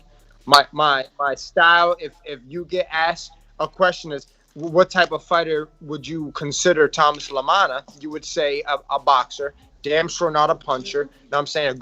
A good boxer, a crafty guy. You know what I mean? I know how to use my length, my height, all my advantages. You make people uncomfortable with your size too. You can make, you know what I'm saying? Yeah, and I truly feel my power is a little deceiving. I'm not knocking that. I would agree with that. So, you know what I'm saying? But like O said, whatever it takes to win, that's the game plan. We were working on a little bit of everything. We had multiple styles of sparring. Fighters who've been in, you know, we basically all the main sparring partners for the most recent notable opponents that Lara's had, including Hearn, including Greg Vendetti. You know what I mean? Guys like that. Those same main guys, you know what I'm saying, that helped get them ready, you know what I'm saying, was here with us. And, you know, we just, you know, obviously I've had the good talks with people that beat Lara, you know what I mean? Good talks with people that have been in the ring with Lara. I've had good talks with people that are in the gym with Lara. You know what I mean? Like, this shit not, like, there's not a lot of people in boxing I don't know. You feel me? So I just got the thing. So whatever he brings in, I'm gonna be ready for. I'm gonna be honest. I don't see you winning a boxing match. When I envision you winning, I envision you making it uncomfortable for him, consistently keeping pressure on him, because he's gonna want to box. He's gonna want to have the fight at a pace fight and pawing. Actually, he's a southpaw, right? Yeah, he's a southpaw. He's gonna be pawing with that stupid lead hand. You gotta not sit there and allow that shit to happen, because next thing you know, it's the 6th round. Right. Yeah, Right. I disagree. I disagree. Yeah, I disagree with you. Now I'm. How you doing, Thomas? First of all, I'm Francis, Canada.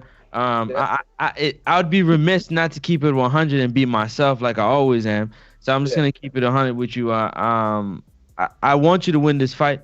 You know what I'm saying? I'm picking you to win this fight in terms of like the person that you are and the first world title, and just a story comes with it. But if the style you're going with to try to make it rough and uncomfortable, I think Lara, being the accurate sharpshooter he is, he'll get a knockout. Whoa. Now, that's how I personally look at it. Now, I feel like you got to mix it up. If you just go all balls to the walls, doggish, he going to pick you apart and knock you out. Based on his experience and his skill, you say you're not the biggest puncher, so when you coming in, that's my personal opinion. I want you to make me a believer. Come back up here like, yo, where that dude that was talking all that shit? Because I did my thing. That's what I want. That's how bad I pick you. But I want you to make sure you're on top of it. I got to keep it 100 with you 100%. That's why I said I disagree with Ness, because boxing might be the better thing because of his height and his, you know what I'm saying, his reach and his youth. But if he just goes like balls, I just think Lara's too much of an accurate sharpshooter, in my opinion. Yeah, no, listen, bro. You want me generally? Yeah, I'm saying, I'd be like, all right, I mean, you entitled to your opinion, you feel me? But you a whole, you got some shit going on. But the God's honest truth is, you're not wrong. 100%, you're not wrong. I agree with you. You know what I'm saying? I don't have a sloppy style. You know what I'm saying? Especially now, you know, I've been spending a good. Y'all have to understand, you know, this. So my last fight I had fought in Mexico, January 9th. Adjust that. Here you go. My last fight I had fought January 9th. Prior to that, me and Ove was working a couple days a week for a couple weeks. So this isn't the first time, you know what I'm saying? And now, so here we are in May. So we've kind of been working together for a good 5 months. I feel like my style got cleaned up a little bit. Yeah, we work on pressure. Obviously, there's no secret to that. You know what I mean? There's definitely no secret. But smart pressure, off of movements, off of feints, off of jabs, off of right hands, off of kicking them in the knee, off of all types of shit. You know what I'm saying? Like whatever's going to take the win. You feel me? What? And you know what I mean? But as long as I'm smart, as long as I'm sharp, bro, y'all have to understand too. Yeah, he has his experience, but I got more pro fights than him. I don't know if that means shit. I got more fights than him. You feel me? I've been, I mean, and look, bro, yeah, look, I'm not gonna sit here and say I've been at his top. I haven't been at the top of that, but bro, I got miles on my tank as well. I mean, I got all this as well. You know what I mean? So you do, yeah. Will it be different for a minute? Yeah, maybe, but I truly feel I'm prepared for whatever it's going to be. So I just want to know you're not gonna. I just want to know that you're not going to be respectful of him. Like when Victor Ortiz fought Floyd, I knew that Victor Ortiz was not better than Floyd Mayweather as a boxer. But I knew if he was going to have any chance, he was going to have to go in there and not be respectful. And he wasn't for a while. That's what I want to know. I want to know you're going to be in there and you're not going to look. It's like, oh, this is Arislandi Lara, who's been in there with Canelo, who's been in there with, like, I want to know you're going to be like, nah, this is another motherfucker from Q. I don't give a shit where he's from. I'm going to punch him in the mouth. I'm going to make him feel like, you know what I'm saying? And that's the way that I see that you can win the fight. You know what I mean? I've been got over that. Like, so it was funny. I told him so I've known about the fight for a while, and it never, you know what I mean? I just knew it was happening. Cool, whatever. Then I announced it when PBC announced it, and it got announced. It hit me like, yo, man, this is just amazing. Finally, after all this hard work and all this good stuff, I'm finally getting my opportunity to fight for a world title. That's amazing. Bro, I swear to God, the next day, it was a Thursday, we was in the gym. Yo, it hit me like a goddamn, like I still feel Antoine Douglas left hook. That shit said, yo, I'm fighting fucking Eris Landy Lara. Holy shit. Like, whoa, shit about to be real. Yeah. Shit's real. But so one more. I got over that though. Like I understand who he is. I really don't give a fuck who he is. You know what I'm saying? His accomplishments and all that, because at the end of the day, they was 100 years ago. His most Yo, listen to me, man. You better make him look old. Talking about how old he is, you gotta make him look old. You dudes be like, listen, these old dudes don't retire unless y'all retire them. Like, yeah, no, That's a good way to say that. No, I wasn't really talking about, you know what I mean, his age. Listen, he probably is 38. He yeah, I mean, but you know how them Cubans is, bro. They be, you know what I mean? They be oh, he could be 45. Yeah, we don't know. Could be 40, you feel me? And yeah. And yeah, so, but no, I was talking about, no, but I'm talking legit though. His last legitimate win was like shit. Who? Austin Trout? Last like big win was I mean, I guess like Terrell, you can say what you want about Gage. Nah, that Gachet fight, yeah, I ranked Gachet. He a tough fight, man. I think that's a tough fight for real. But are y'all saying that because he just knocked out my man's Clark like recently? Jamonte, who he knocked out? Jamonte Clark. Yeah, I'm saying that because you know, he lasted with Lubin. He ain't get knocked out by Lubin. All right. And he had Lubin hurt too, matter of fact, too. But that was back in 2017. And like, many, you know what I mean? And many believe he beat Trout and not got a draw. They believe he beat Trout. Yeah. So you know. And Olympian. Okay. All right. So y'all thinking, Gachet's a better win than beating Trout, who's a former world champion. No, not at all. Not at all. A better win. Just that, you know, Gachet is rankable. He's rankable in that division. At 154, you know, if you beat Gachet, that would be I would a big win. Definitely. He's an Olympian. Yeah, for sure. Yeah. Okay. So, and that was what, 4 years ago? It's 2017. So, yeah, 4 years ago. That's what I'm saying. It's like, again, I get it, and it's like, you know, we still can't, you know, Lara's done a lot, and I thought he got robbed by Canelo. So you saying like the Raymond Alvarez's and the Vendettis, you think you walk through those dudes too? Yeah, bro, and yeah, the answer is yeah. At the end of the day, people are getting a lot of stick for me talking about. I see how how I went to Mexico and got my 2 dubs. You feel me? Motherfucker, this dude fought Greg Vendetti and Ramon Alvarez, who didn't even and got paid. He probably netted damn near $3 million. I came out of pocket for my shit. You feel me? I'm very like off muscle. You feel me? Mm-hmm. That's word. That's true. Yep. Want to compare and contrast? Let's be honest. Let's be honorable. I thought he got, like I said, I thought he beat Castaño, but I mean, at the end of the day, a record's a record. I thought I beat Bracero and I got a draw. So, you know what I'm saying? It's really like I don't want to hear all that stuff. Again, I'm not coming crazy at the man. I'm just speaking for what it is, man. They trying to make him out to be really more than. I mean, he's on a decline, absolutely. Based off resume, you know, he's had the very, very tough fight with Hearn. But before the Hearn, obviously, he was in there with Gachet, and that was 12 rounds. Hearn was a tough 12 rounds. Castano was another tough 12 rounds.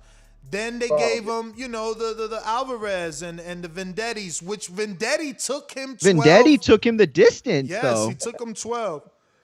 So your point about him being on the decline is there, but it's all boils down to, can you capitalize on that? Can you make him look old that night?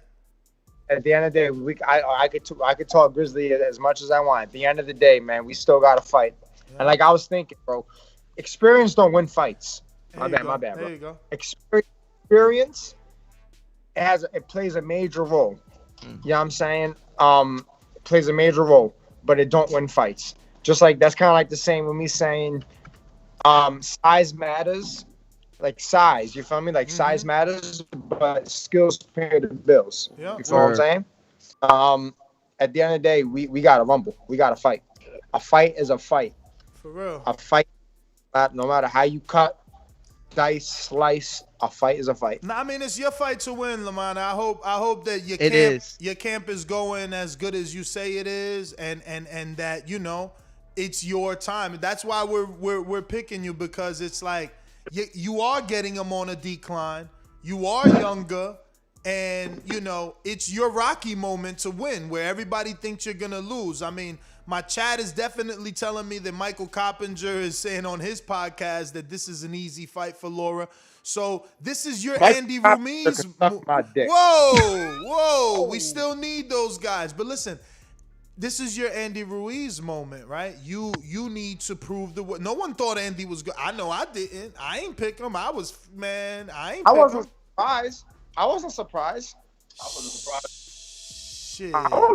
I was surprised. That shit surprised. I was shocked. My live reaction is there. I actually had friends over and we recorded. I was shocked like a mother. I had no clue. None. Yo, hey, Des, was that the show that my man threw water bottle on you? Nah. That was during the AJ press conference. Yeah. That was AJ's security guard. He was mad. I was asking him Wilder questions, man. We still didn't get that Wilder fight. Yeah. I remember that. But yeah, bro, man, listen, Mike Coppinger, guys like them, Dan Raphael, guys like that, man. Rick Glaze, they could all eat my ass, bro. They don't know what the fuck they talking about, bro.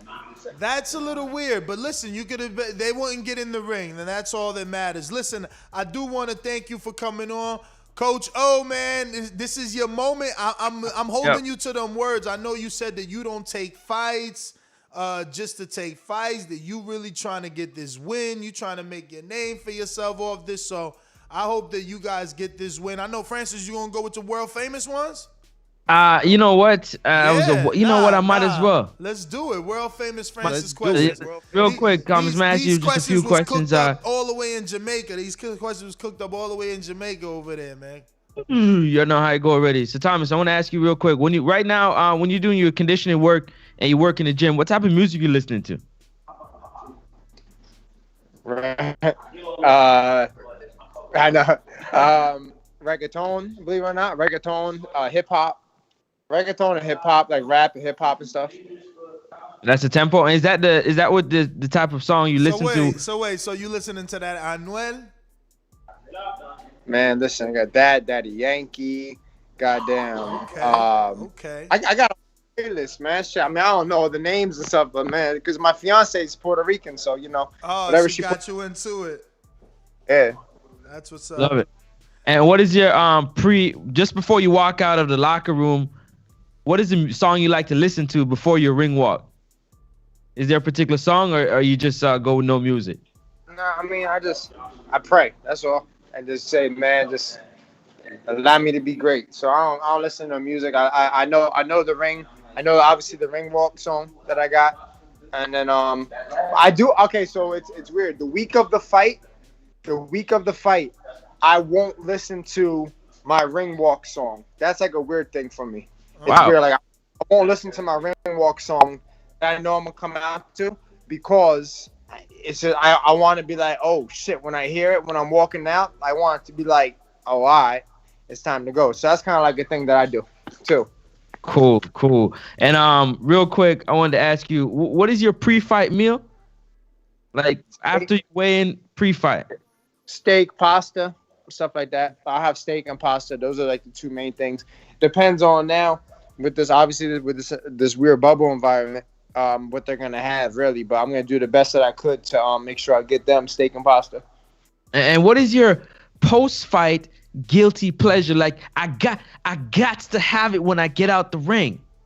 Pussy. Tell them. So you be refraining from sex, because some trainers say they want that for their fighter because it keeps them loose. Do you? Yo, it's crazy. It's crazy, bro. Yeah, I heard that too. But nah, yeah, it come down to the mental shit. You know what I'm saying? It come down to like mental, like I don't know. Yeah, no, refrain from that. But food, Sakura Sakura's like the meal, like the restaurant, I should say. Sakura was like the hibachi shit. Okay. You were down with I love no hibachi. sweet or nothing? Sweet tooth? Soda, Coca-Cola. I'm a Coke fiend too. Yeah, Even though I cut that out, man, but yeah, I'm a Coke fiend. I Coke in like 2.5 months, bro. Shit, wildin', bro. So that's to have as soon as the fight's over. That's everything that you're gonna need, man. That's everything that you're gonna need, man. Hopefully he taking you lightly, man. You got to take advantage of this opportunity. Hold on. I don't. That's what I was saying. I think. I would hope. Obviously, I would hope he is, because who wouldn't want the advantage? Exactly. But listen, Laura's a professional. We all know that. Let's put the jokes aside. Age, miles on the tank, flattened tires. You know what I'm saying? All that shit. He's a professional. He is who he is. We all know that. But you feel me? This is He's a world beater for sure. My time. And my final question, I gotta ask you: if you were a superhero, what would be your superhero power? It's my favorite. Huh? This is my favorite. Would be my superhero power. Meaning what? Like physically, or like something that I could just have at any given moment? Like any Sort of gotta like be a superpower. meta. Gotta be a superpower from like one of these mutants, one of these superheroes, like a Superman, Wolverine, Spider-Man. You get like rejuvenation power, or like a superhero power. What would it be? Flying, teleport. Hold on. We got a bigger problem here. You don't watch superhero movies? Nah, bro. What? The freak? Oh man. Bro, I never got, bro. So probably just more power, just like more power. Just what?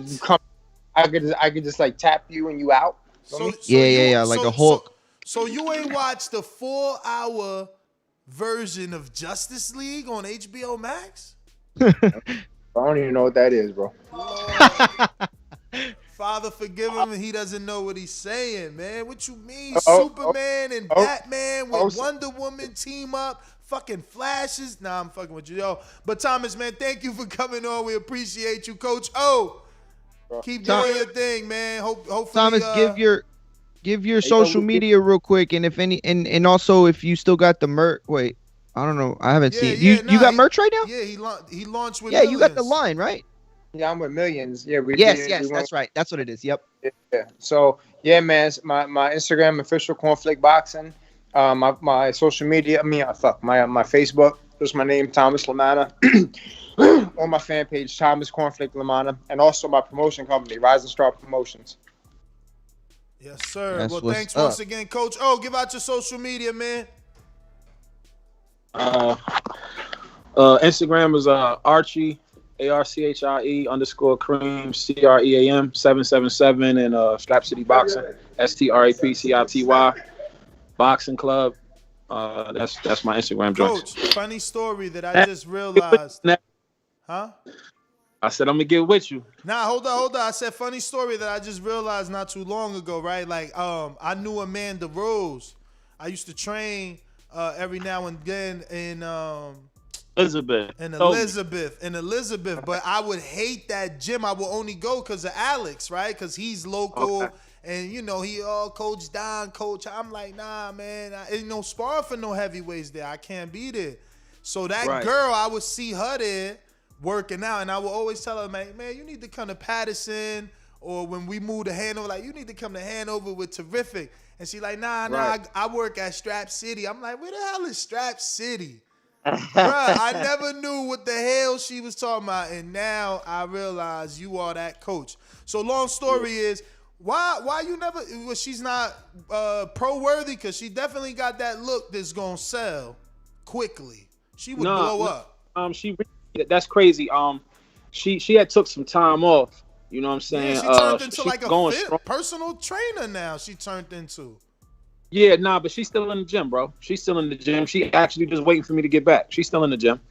She always did the personal training thing. Like, she's real into health and taking care of her body, and you know, she just, me and her had a long talk, you know what I'm saying? Like, she like a daughter, you know what I mean? So you know, she discussed with me what she wanted to do, and you know, I told her I was behind her 100%. She back in the gym, you know, God bless her soul. You broke passing up. of You broke up. You can hear me now? Yeah. Yeah, with the passing of Don Givens again, God bless. She got a whole new wave about her. You know what I'm saying? So when we get back, you know what I'm saying, we definitely gonna lock in, and the sky's the limit with that girl. She's very talented, but she will be back in the ring for sure. So you gonna do amateurs or you gonna turn a pro though? I'll probably get a few more amateur looks with her. You know what I'm saying? And then that's a discussion afterwards. Amanda's still a baby. She's still young. Amanda's still young. How old? I think she like 23, 24, something like that. She's in that range. You know what I'm saying? And what's her weight would be? What if she was a pro? Is she bigger than 35? What's up with it, yo? Hey, yo, Flake playing over there, man. What he say? What he say? Say that again, Ness. What he say? He said you trying to bag something. He said you asking me all these questions. Nah, I'm totally I'm totally happily married and I relocated. I'm not in that state no more, champ. I'm in the good state of Sunshine, Florida, man.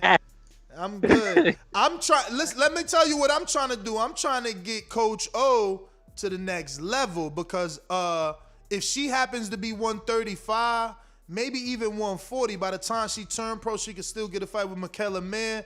She got the look. She will sell, man. Look, we just seen what Ebony Bridges did, man. Ebony Bridges, she came out of fucking nowhere, man. She came out of nowhere and in 12 months got herself a title shot. So I know Amanda will have the world behind her if promoted properly. You know what I'm saying? Definitely. And Michaela Mayer, I love Michaela. You know what I'm saying? But you already know how I come. And that's anybody I train, man. Like we ain't coming to lay down. Hey, yo, Ness. So you saying she would be 135, 140? Because you ain't never confirmed that. No, yeah, that she go pro, that would be it, Ness. 135, 140, definitely. Hey, yo, Ness, do you think Michaela about to fight Alicia Baumgartner? Whatever the fuck her name is? Is she about to fight her? I don't know. But, Baumgartner needs, I would like her to get at least a fight. Hasn't she been inactive and coming back from an injury? For sure, I know she coming back from an injury. Some sort of surgery. Yeah, sort of leg, sort of leg surgery or something. Yeah. Nah, that's I was just talking about that, and I just heard that. That's a decent fight. I've seen Alicia fight a couple of times. That's a good fight. It's a good fight. Yeah, I like that fight.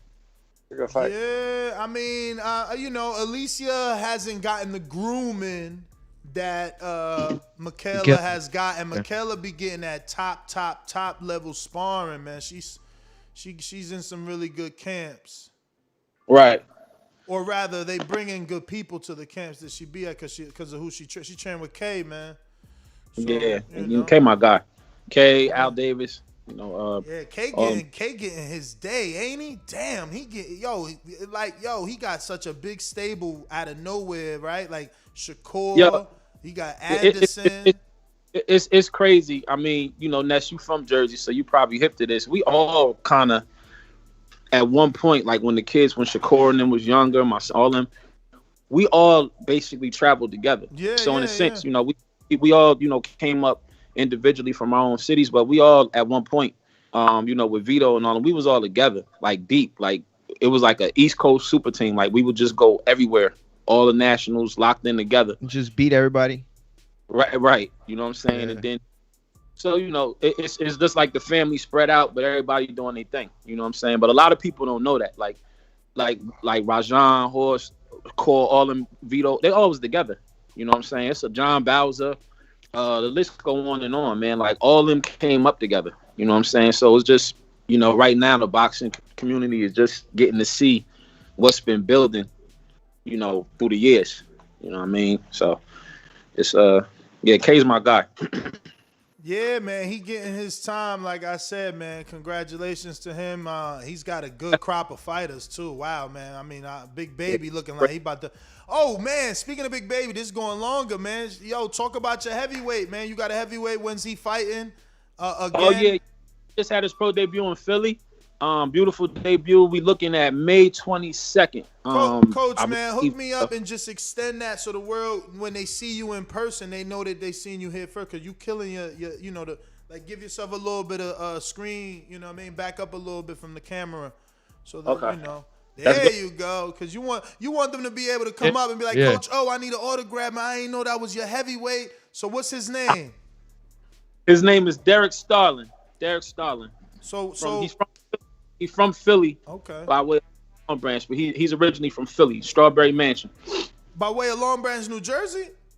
Yeah. He like 5-time, 6-time Golden Glove champion. Oh, wow. Been to the national times. You know what I mean? D serious. He gonna be serious. So no management yet? No split. We gonna build it up, then we gonna go to the table. You know, I got a game plan with him. You know what I'm saying? You know, some fighters straight out the gate, it's on the table. Some fighters, it just like with him is just we wanna build it up, and then you know, once they see he wrecking shit, you know, we'll go to the table, have more leverage. So when are you expecting him back in the ring? What's up with May 20th? May 20th. Is it a Thomas card? No, it's not. We ain't locked in with Flake yet. This is gonna be either in Atlanta or I think South Carolina. Okay. Yeah. So what's his height and weight? Yo, he's and what's his Instagram so I can screen share while we talking? Cause I was just showing him Amanda. Damn, his Instagram is LowLifeD. So LO_LIFE_D. I believe. Ness, how tall are you? I think he got to change that. Yeah, I'm 6'5". Yeah, so D's probably like 6'4". Y'all about the same height, bro. Y'all about the same height. He's big. Whoa. He's big. He's That's like a big dude. No, he big. He tall like Ness, and he's like he was for his debut. He was like 240, but you know, I want him to look the part even more so. So. You know, was that like a heavy 240 or like it was like a lean like how what's his frame kind of like? It wasn't lean enough for my liking. You know what I'm saying? Like I don't like no fat. I like rip heavy. Where do you imagine him? Like, what do you imagine the weight then? Like, what do you think would be good? Like, I mean, obviously you can't know for sure, but 230. 30. Okay, so he's not that far off. Coach. No, he's not. It wasn't too crazy. It wasn't too, but it could have been a lot better. And you know, me and the guy who does his S&C work and all that, like, you know, we locked in on the game plan. And he's already, if you go to his page, you'll see he already like slimming down and ripping up. So, you know, once I get done handling business with Flake, you know, it's right to camp with him. Coach, so you don't believe in genetics? Like, I mean, you think everybody could get cut? Because we be having those type of discussions. Like, some people just genetically never gonna have a 6-pack. No. Is that true or not true? Because I wanted to, because I ain't seen a 6-pack since I was 17, man. So I'm just wondering what's going on. Hey, listen. At the end of the day, right? You know, if you look through the tail of the tape, it's been a lot of fighters who weren't, you know, they didn't have that fit look. You understand what I'm saying? Mm-hmm. Tyson Fury, in my opinion, is the best heavyweight on planet Earth right now. You know what I'm saying? Tyson be in great shape. Is he ripped up like Anthony Joshua or you know, Evander back in the day like that? Nah, he's not. Not at all. You know what I'm saying? You look at I always use this guy just with smaller weights. Nicolino Loche. He smoked cigarettes. He didn't have no beautiful physique, you know what I'm saying? But that's one of the greatest defensive fighters ever. You know what I'm saying? So, nah, everybody don't get the 6-pack. Everybody doesn't get the, you know, the beautiful cut up body and all that, you know what I mean? But for those that can, you know, I feel it's worth it. I definitely feel it's worth it. You know what I'm saying? So right now you playing advisor and matchmaker, all that to him, for him? Yeah. Yep. So how'd y'all connect, man? What made you invest your time into this young man? Well, he was doing his thing on the Jersey scene, and the gym he was at closed, and I mean, it's certain names that circulate throughout North Jersey as far as trainers, and he seen me, I seen him, and he looked me up, and I think when did he come? I had him for a few years now. I've been working with D for 2021. I'll say around 2017, 2018. But like I had him like 4 years now, like 4 years, because he won like 2 or 3 Golden Gloves with me. First off, you got to tell D change his name on Instagram, because we've been talking. For sure. We've been talking for 30 minutes. I don't even know his name. Getting the guy together.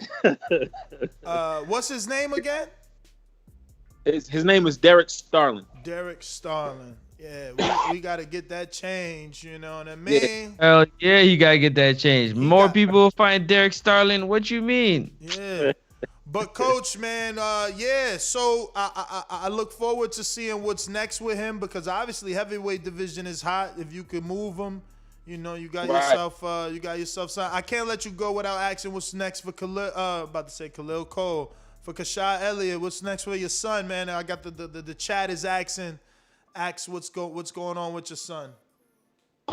So right now we looking at probably like Horse actually was going to fight February 8th, but he had a hand injury. He had hurt his pinky in his wrist. He actually broke his pinky sparring. So right now he's just going through rehab and all that. I mean, it's he young, so it comes with the territory. So once he's done with rehab, we're probably looking at end of summer, maybe early fall, because I want to make sure that hand is all the way right. You know what I'm saying? And right now we just at the table with different promoters. You know what I mean? After his debut, we had a lot of phone calls, a lot of looks. So it's up right. So he's not with Top Rank. He just fought on the Top Rank card. Nah, you're not with Top Rank. We free agents. But you are with Split T, or you're no longer with Split T? No, we're with Split. We're with Split T. Yo, so you still with Split T and you ain't go with Tim? Nah, but me and Tim spoke. We had a real good conversation. I actually spoke to Tim yesterday. Didn't Tim find you though? Wasn't Tim the one that was out there like in the shows and everything? That was the story your son gave us when we interviewed him. No, that was it. That was definitely it. But I mean, wait. I gotta, it's entertainment, Coach. This like television. I gotta juice it up for them. So did y'all get like a Jerry Maguire moment where he was like, "Yo, I'm leaving. Who's leaving with me?" Nah, that's hilarious. What? Yo, Ness, the reason why I can't really go in depth. I hear you, man. I hear you. Just listen to me. It's legality with it. You know what I'm saying? Not definitely. On our part, with Tim's part. I literally just spoke to Tim yesterday.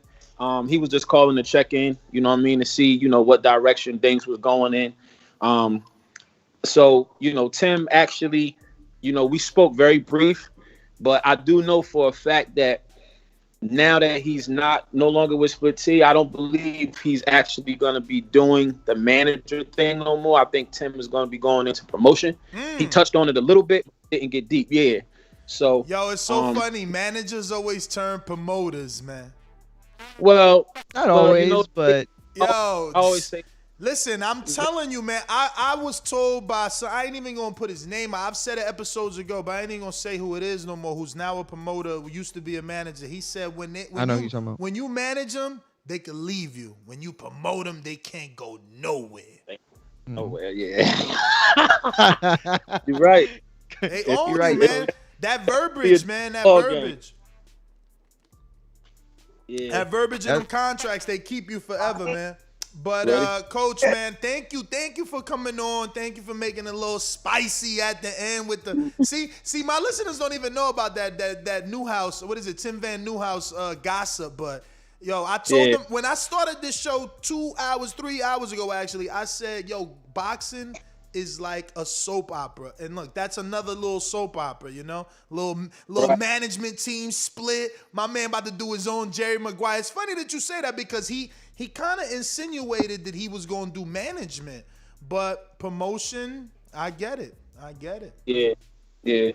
Well, yo, we about to lock in. Nah, So for let sure, me, man. Thank you again. All right, brother. Take it easy to you and Thomas. Wish y'all the best. Okay, thank you. All right. Damn, did Mario jump off? Like, yo, Mario just be like, How leave before the guest? what the bejeebas? Yo, Mario. Yo, Mario bounce before the his internet, man. It's internet. Nah, His he internet. gonna come out like, yo, did I drop off? Fucking internet. Yo, he's been dealing with AT&T all his life. But yo, and that's GTO, Instagram and Twitter. That's another one. Beautiful little show. I hope you guys enjoyed it. I know I did. That little juicy gossip. Let me bring you up to see. So what's going on in Split T Management, who, you know, is owned by David McWaters. We've interviewed him here on the show. I told y'all many years ago that he was like the new Al Heyman. And if you just go look up Split T and David McWaters, you'll see all the many fighters that he has. I guess biggest name right now might be Teofimo, but hey, he's halfway to unification. I mean, halfway to undisputed. 4 parts away, you undisputed. I don't know. And then he's got like Sonny Kanto, all these dudes, and Kashad Elliott. And you know, Tim was like his man, and you know, he was doing a lot of that groundwork, finding a lot of the talent like Kashad Elliott, and he left. He did his Jerry Maguire. He left, you know, sports agent. I'm gone. I'm doing my own thing. And now he just broke the news that he might be doing promotions, which most managers, in my opinion, not most, Mario's right, not most, but the smart ones, the ones with the financial backing, they turn promoter because, you know, you keep Francis in a contract. Like, Francis, you will work for me, but if I get you a title shot, then you got to work for me for more years. But then if I get you a unification shot, you got to be with me for even more years. So yeah, man. Next GTO, Instagram and Twitter. Catch us on the next one. Listen, it don't cost you $1 to hit that thumbs up, to share the show. Let someone know about this great interview that just happened. 2 great interviews. But if you appreciate us, do us the favor of sharing the show, putting this show in the eyes of other people, letting them know that they could call that number that goes at the top of the screen and voice their opinion. Yeah, that's all we ask. If you want to go a step further, join our Patreon where you get to ask all our guests a question, except for these type of guests that were spontaneous, you know. Usually we schedule them. There's a post on Patreon. You can ask your question. I'll read it with your name or Francis or Doomy or whoever. But yeah, Border Wars. Watertown, Wisconsin, June 12th, going down. Huge card. What we got? 10, 12 fights, 13? How many fights already? 12 fights. We actually got to do a show. Actually, we got a press conference today at 3, right? Or is that off the schedule? No, that's still there. That's still there. That's real? Yep, Unguarded at 3. Is that real? With Tank from DC. Is that real? It is. Yesterday we had his opponent, Steven Rivera, and today we got Tank from DC. Locking him in. Is it Tank? Let me see what my schedule got. Is it really Tank? Let me see. I got Unguarded with Tank from DC. All right, peace. TBV for life. You already know how it go, man. We out.